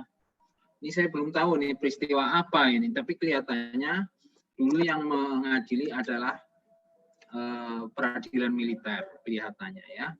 Dan ini pidana tutupan ini terdakwanya itu oleh PP nomor 8 tahun 48 ya sebagai peraturan pelaksananya ya. Pidana tutupan ini diberikan preferensi yang lebih bagus daripada terdakwa atau terpidana dalam tindak pidana biasa. Makanannya harus lebih bagus ya. Kemudian itu kalau terpidananya merokok itu harus diberi uang rokok. Misalnya rokoknya gudang garam ya harus dikasih uang gudang garam. Kalau dia tidak merokok harus diberi uang penggantinya. Ini menurut PP-nya ya. Menurut PP-nya ini seperti itu ya. Makanya jarang ini dilaksanakan karena pelaksanaannya juga harus di rumah tutupan namanya, bukan rumah tahanan negara rutan seperti sekarang, tapi rumah tutupan yang dikelola oleh Kementerian Hukum bekerja sama dengan Menteri Pertahanan kalau di dalam PP ini. Ya. Itu, Bu Anis. Terima kasih banyak, Pak Hakim. Nah, ini setelah 3 pemateri sudah menyampaikan pokok-pokok pikirannya terkait dengan bagaimana itu sebagai denda sebagai mekanisme penegakan protokol kesehatan. Saya buka sesi untuk kita berdiskusi. Mungkin dari peserta ada yang ingin menyampaikan tanggapan, pertanyaan, atau yang lainnya, silakan. Siapa yang mau memulai? Saya, Bu, izin bertanya. Baik, Mbak Nada, silakan. Terima kasih waktunya. Saya mau bertanya, setelah kita di PSBB kan sekolah semua jadi libur, otomatis saya sering ketemu dengan tetangga-tetangga saya yang notabene tidak cukup terpelajar. Nah, saya ketemu beberapa kali juga mereka mengobrol atau bincang-bincang gitu tentang masalah COVID. Nah, tadi kan dijelaskan bahwa kenapa sampai ada denda, karena di sana kesadaran masyarakatnya tidak muncul. Jadi saya setelah mendengar kata-kata tetangga saya tadi, kemudian muncul di pikiran saya seperti ini. Apakah kesadaran itu muncul karena karena masyarakatnya itu sudah tidak percaya lagi dengan pemerintah. Karena seperti ini, banyak sekali di tangga-tangga saya itu yang awalnya terkena sakit jantung, lalu tiba-tiba sudah masuk ke rumah sakit dan keluar meninggal itu tiba-tiba jadi COVID. Jadi kepercayaan terhadap COVID ini menurun gitu loh. Pikirannya tetangga saya itu, oh jadiin COVID biar dapat uang, biar gini gitu. Jadi negatif terus gitu.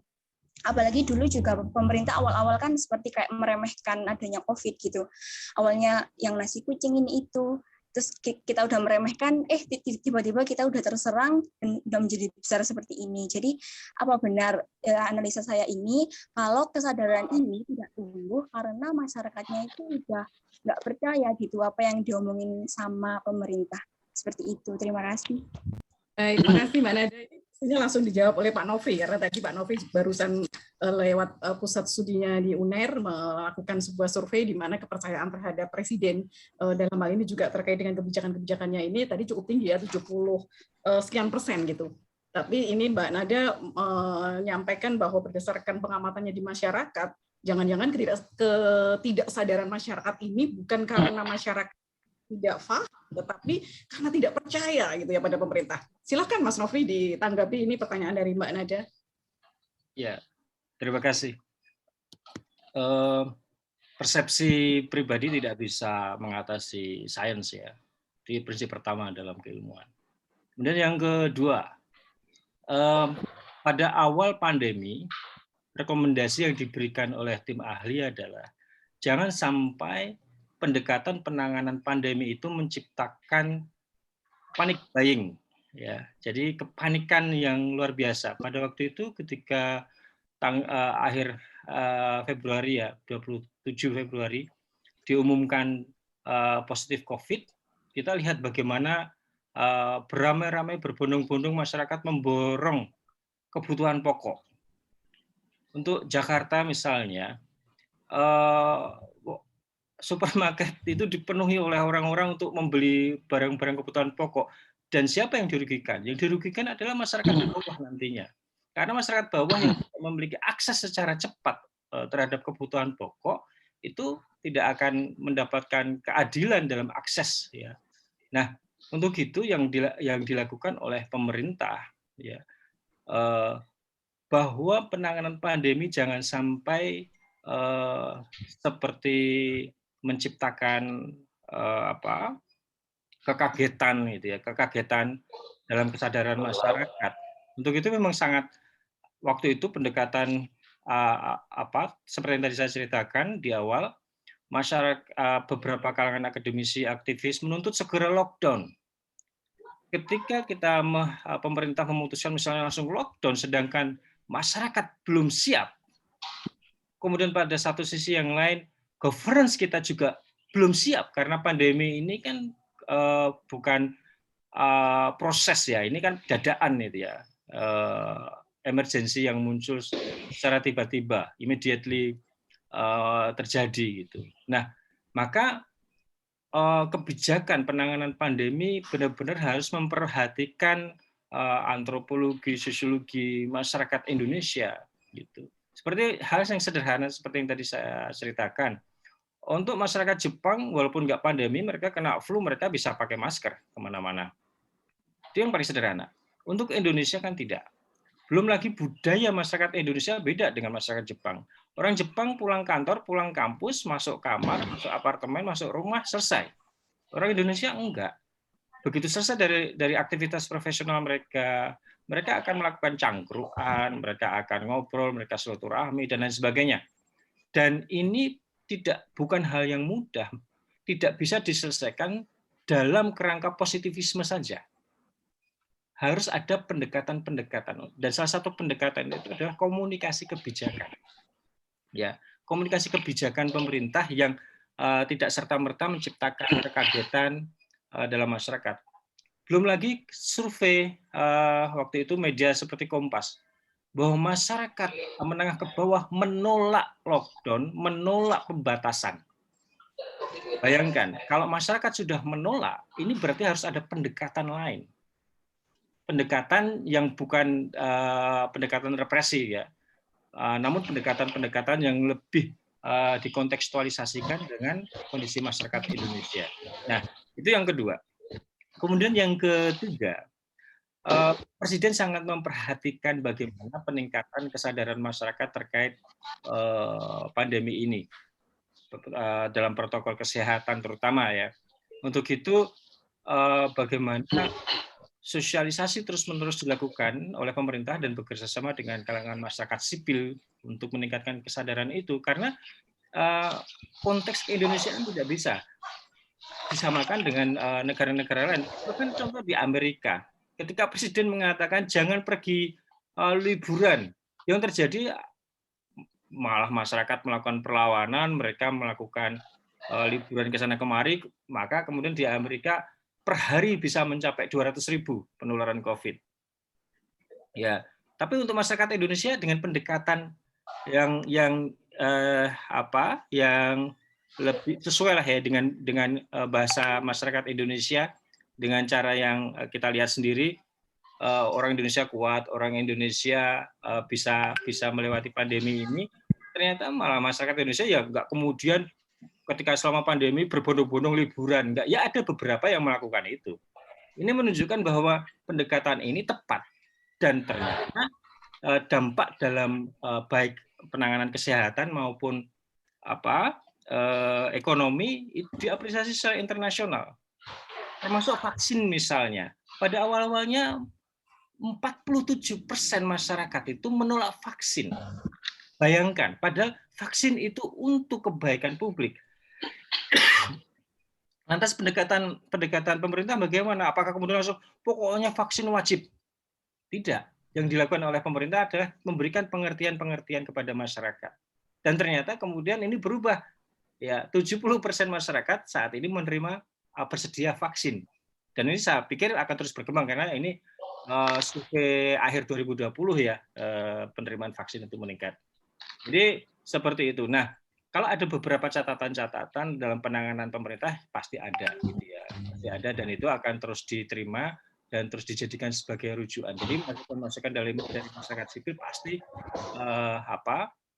masuk di tangan pemerintah.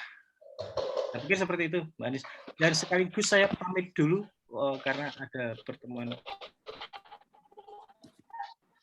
Baik, terima kasih banyak Mas Nofri. Selamat beraktivitas selanjutnya. Semoga sehat selalu. Berikutnya, Abi, Mbak Priyo Handoko mau menyampaikan pertanyaan, silakan. Assalamualaikum warahmatullahi wabarakatuh. Waalaikumsalam. Salam warahmatullahi wabarakatuh. Yang terhormat Bapak Pimpinan Pasca Sarjana, Bapak Nur Fuad, yang terhormat Ibu Dewi Aryani, Ibu Dr. Dewi, Dik Novi Susan, Dr. PhD, dan yang mulia Bapak Hakim Mas Bambang. Maaf, saya pakai masker karena ini di kampus ini. Maaf, ini karena di kampus pakai masker. Maaf. Oke. Saya orang yang takut terhadap pandemi COVID-19 sehingga saya berusaha kemanapun memakai masker. Akan tetapi saya mempunyai suatu hobi. Pada akhir pekan itu saya senang masuk pasar tradisional yang ada di Surabaya. Nah, di sini kita melihat bahwa di pasar tradisional Surabaya ini biasanya ada operasi justisia yang dilakukan oleh TNI Polri dan Satpol PP maupun pemerintah daerah. Nah, kita tahu bahwa di Surabaya ini hampir semua pasar tradisional ini pengunjung maupun pedagangnya tidak memakai masker. Ini fakta. Dan ada warung untuk cangkruk anak muda di Raya Soekarno-Hatta. Ini ada suatu warung kopi yang jumlah pengunjungnya itu lebih 50 sampai 100 lebih. Kayak tampungnya itu 200 porsi. Dan semuanya, hampir semuanya tidak pakai masker. Ini fakta empiris di lapangan. Dan saya beberapa kali, setidaknya ada 2 kali, ini mendapatkan di depan mata saya terhadap pelanggar protokol kesehatan. Ada pengunjung pasar tidak memakai masker. Di situ ada 4 Satpol PP. Nah, di sini saya akan bertanya pada Bapak Hakim yang mulia, pada Mas Bambang. Kalau Mas Bambang tadi menerangkan di dalam pemeriksaan itu ada pemeriksaan biasa dan ada pemeriksaan cepat, dan jenis pemeriksaan tadi disebutkan 3 macam jenis pemeriksaan.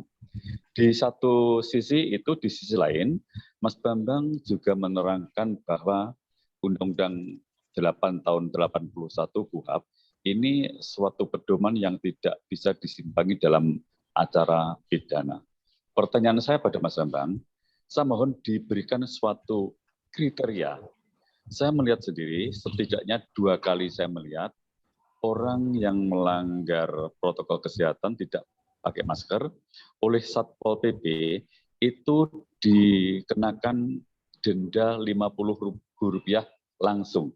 Padahal di Surabaya dan di Sidoarjo ini apabila dilakukan dalam persidangan dendanya Rp200.000.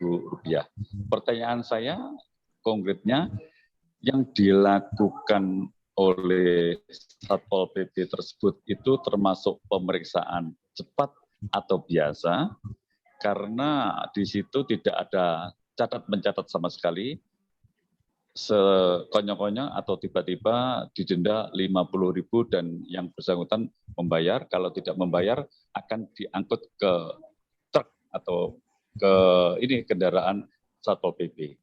Terima kasih. Ini kepada yang tercinta Mama Anies Farida dan mohon pencerahan dari Mas Bambang. Terima kasih. Terima kasih, Abi. Mohon langsung direspon, Yang Mulia Mas Bambang. Oke, terima kasih ya untuk Pak Priyo ya. Kita ketemu lagi ya. Beliau adalah teman diskusi sekaligus guru spiritual saya ini.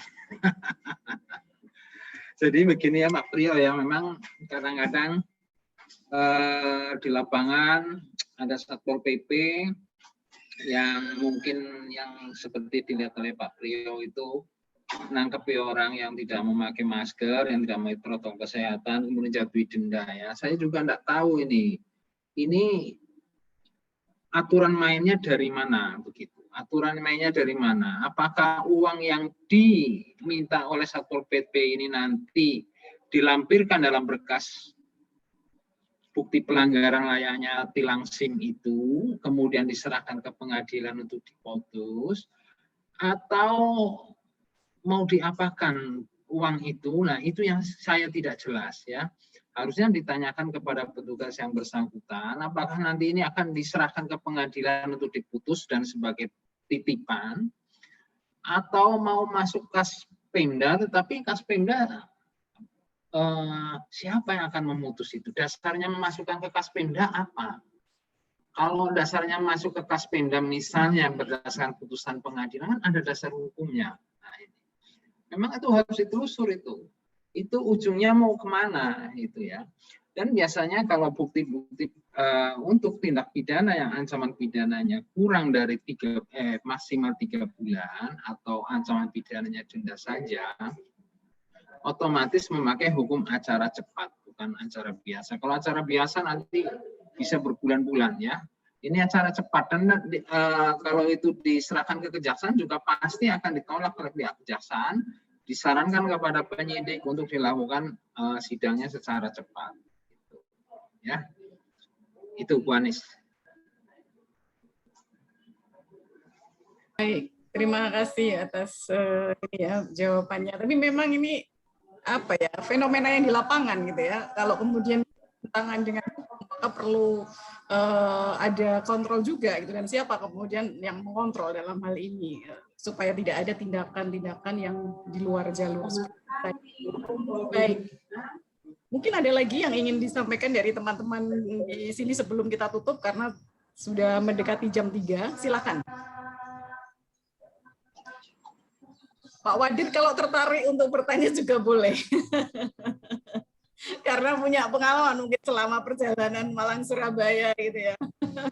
Silakan. Saya ikut menyimak, saya dapat ilmu juga sore ini. Ya. Bapak Iza, ada yang mau disampaikan? Silakan. Yang sedang riset tentang protokol kesehatan. Ya, silakan Mbak, disampaikan Mbak.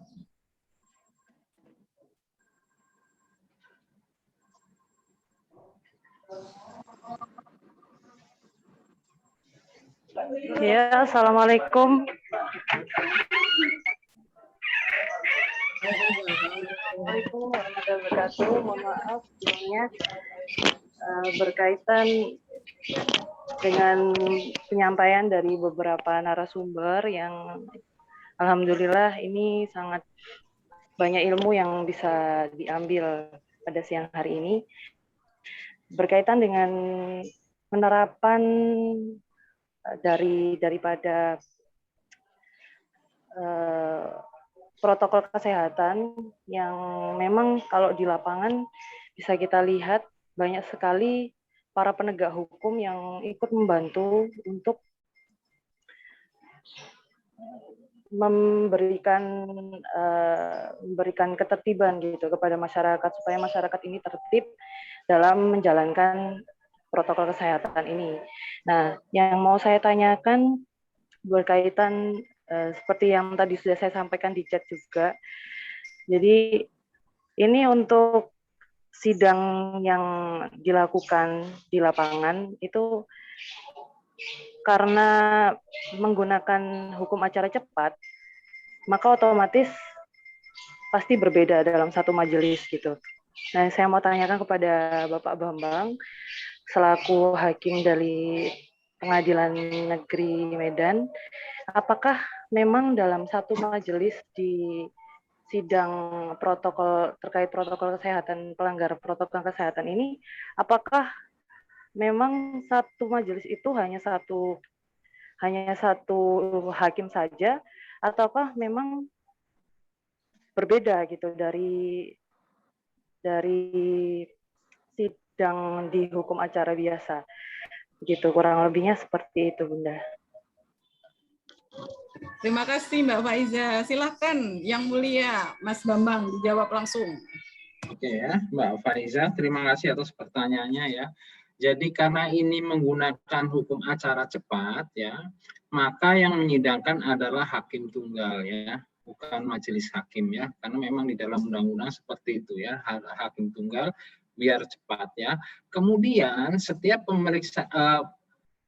pemeriksaan apabila itu ancaman pidananya tidak lebih dari 3 bulan, pasti harus menggunakan sidang acara cepat ya. Layaknya kalau saudara atau Mbak Faiza itu kena tilang di jalan ya, kalau naik kendaraan kena tilang ya, itu sidangnya dengan acara cepat ya. Kalaupun mau diminta disidang dengan acara biasa, pasti akan ditolak oleh pihak kejaksaan ya. Karena ancaman pidananya tidak lebih dari maksimal hanya 3 bulan. Oke, itu aja, Mbak Nis. Baik, Terima kasih, Pak. Terima kasih. Ya. Ada lagi sebelum ini kita akhiri, saya mewakili Ibu Dr. Dewi Aryani menyampaikan permohonan maaf kepada audiens pada forum diskusi yang ini. Beliau karena harus segera menempuh perjalanan, jadi di jalan mencoba join tapi terhalang sinyal sehingga tidak bisa lagi bergabung dengan kita pada forum diskusi. Mohon dimaafkan ketidaknyamanan sinyal ini tadi. Nah, sebelum dan tadi juga Pak Novi mohon izin juga gitu ya untuk live duluan karena ada pekerjaan yang harus dilaksanakan. Dan tentunya ini yang mulia Bapak Hakim juga pastinya juga sibuk juga. Nah, sebelum ini berakhir, mungkin saya memberikan satu lagi kesempatan kalau memang masih ada yang ingin disampaikan. Silahkan.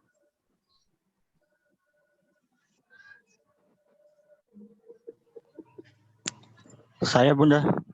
Baik, Mas Ilya, silakan. Baik, Assalamualaikum warahmatullahi wabarakatuh. Waalaikumsalam warahmatullahi wabarakatuh. Mungkin saya langsung saja. Mungkin pertanyaan saya ini seputar mengenai fakta empiris yang saya lihat di lapangan, di mana kita kan diwajibkan untuk menggunakan masker, kemudian diwajibkan jaga jarak ya minimal 1 meter kalau tidak salah, seperti itu. Namun di sini waktu saya menggunakan salah satu badan pelayanan publik, di mana saya harus menggunakan kapal untuk menyeberangi pulau, di situ saya melihat adanya suatu ketidakadilan, di mana kita ini masyarakat sudah menggunakan masker, sudah berupaya untuk jaga jarak, namun di sisi lain kita juga diharuskan untuk melakukan suatu perkumpulan yang bisa dibilang perkumpulan yang meningkatkan volume masyarakat yang begitu besar begitu, di mana kita setelah melakukan perjalanan dan kita sampai di tempat tujuan, kita harus berkumpul di satu titik untuk melewati adanya pemeriksaan karantina. Sehingga di sini saya hemat saya melihat bahwa ini kan ada gugus tugas COVID. Harusnya kan mereka lebih paham penyebaran dari COVID ini.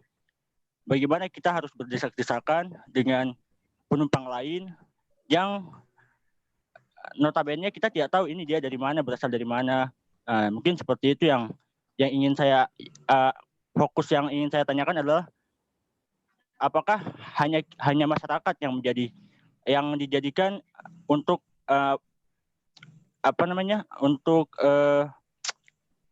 paham terhadap hukum, untuk melaksanakan hukum. Apakah badan dari pelayanan publik itu sendiri tidak begitu diberikan seperti penekanan untuk melaksanakan protokol kesehatan ini? Terima kasih. Baik, Mas Ilyas. Mungkin perlu diperjelas ya. Yang dimaksud perkumpulan tadi, apakah dikatakan begitu ketika proses masuk, kemudian juga proses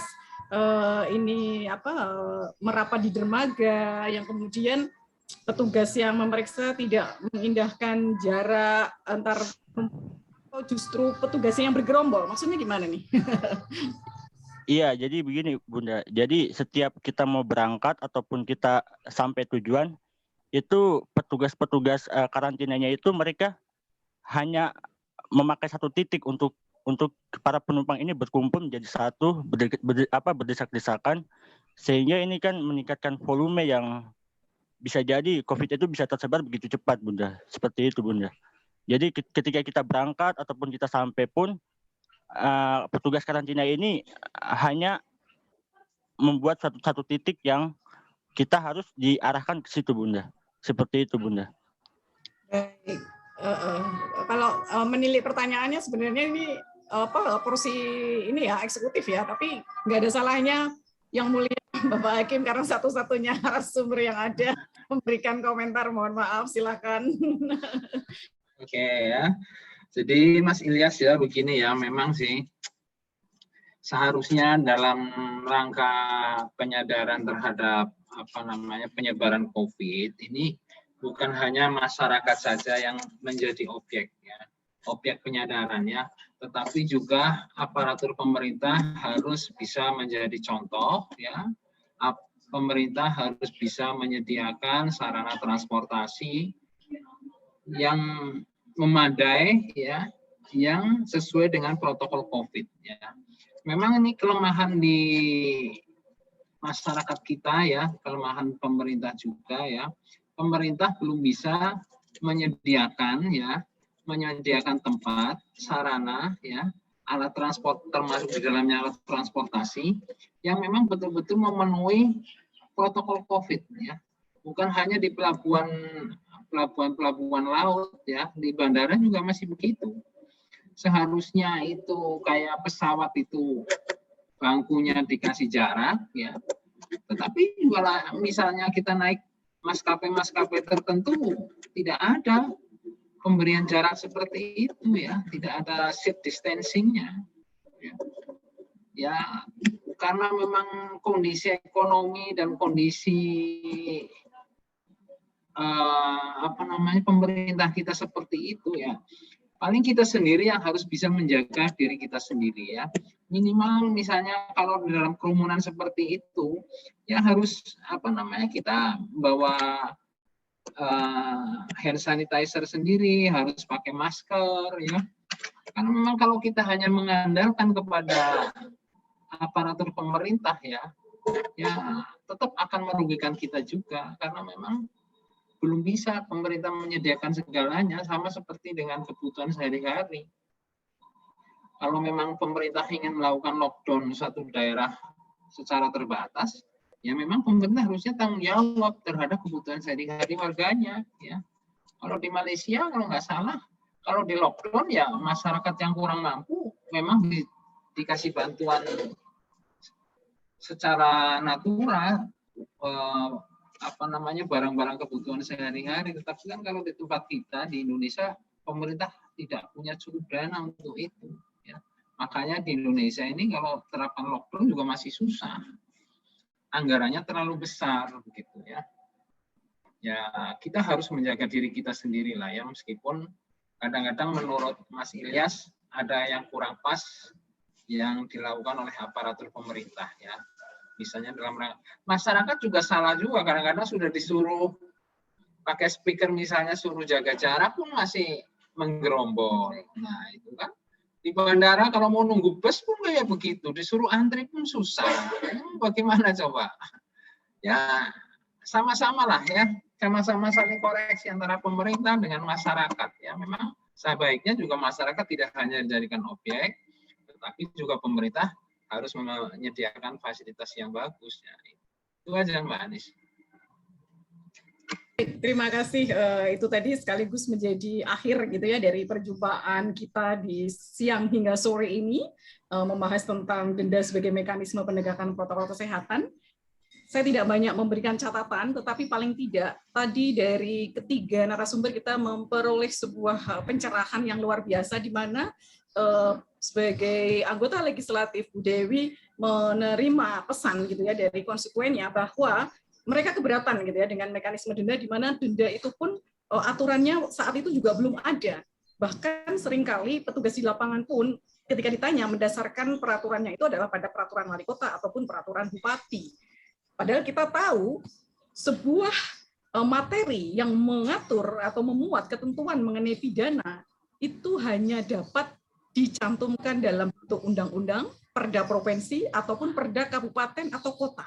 Yang notabene ini berarti adalah produk dari legislatif yang disahkan oleh eksekutifnya, gitu ya. Tetapi kenyataannya ketika itu bentuknya merupakan produk dari eksekutif, yaitu berupa peraturan wali kota atau peraturan bupati ataupun peraturan gubernur, itu sebenarnya sudah menyalahi gitu ya dari pasal 15 ayat 1 Undang-Undang Nomor 15 Tahun 2019 tentang perubahan atas Undang-Undang Nomor 12 Tahun 2011 tentang pembentukan peraturan perundang-undangan. Karena di dalam pasal 7 dalam undang-undang tersebut kita tahu ada hierarki peraturan perundang-undangan yang mana mulai dari Undang-Undang Dasar Negara Republik Indonesia 1945, kemudian TAP MPR, kemudian Undang-Undang atau Perpu, peraturan pemerintah, peraturan presiden, perda provinsi, dan kemudian perda kabupaten atau kota. Nah, kalau tidak dalam format sebagaimana yang ada di sini, maka kita perlu mempertanyakan. Sayang sekali karena Mas Nofri juga tidak ada, kita nggak bisa membahas lebih lanjut apakah ini sebagai sebuah bentuk diskresi gitu ya dalam kondisi pandemik, dalam situasi darurat, sehingga dimungkinkan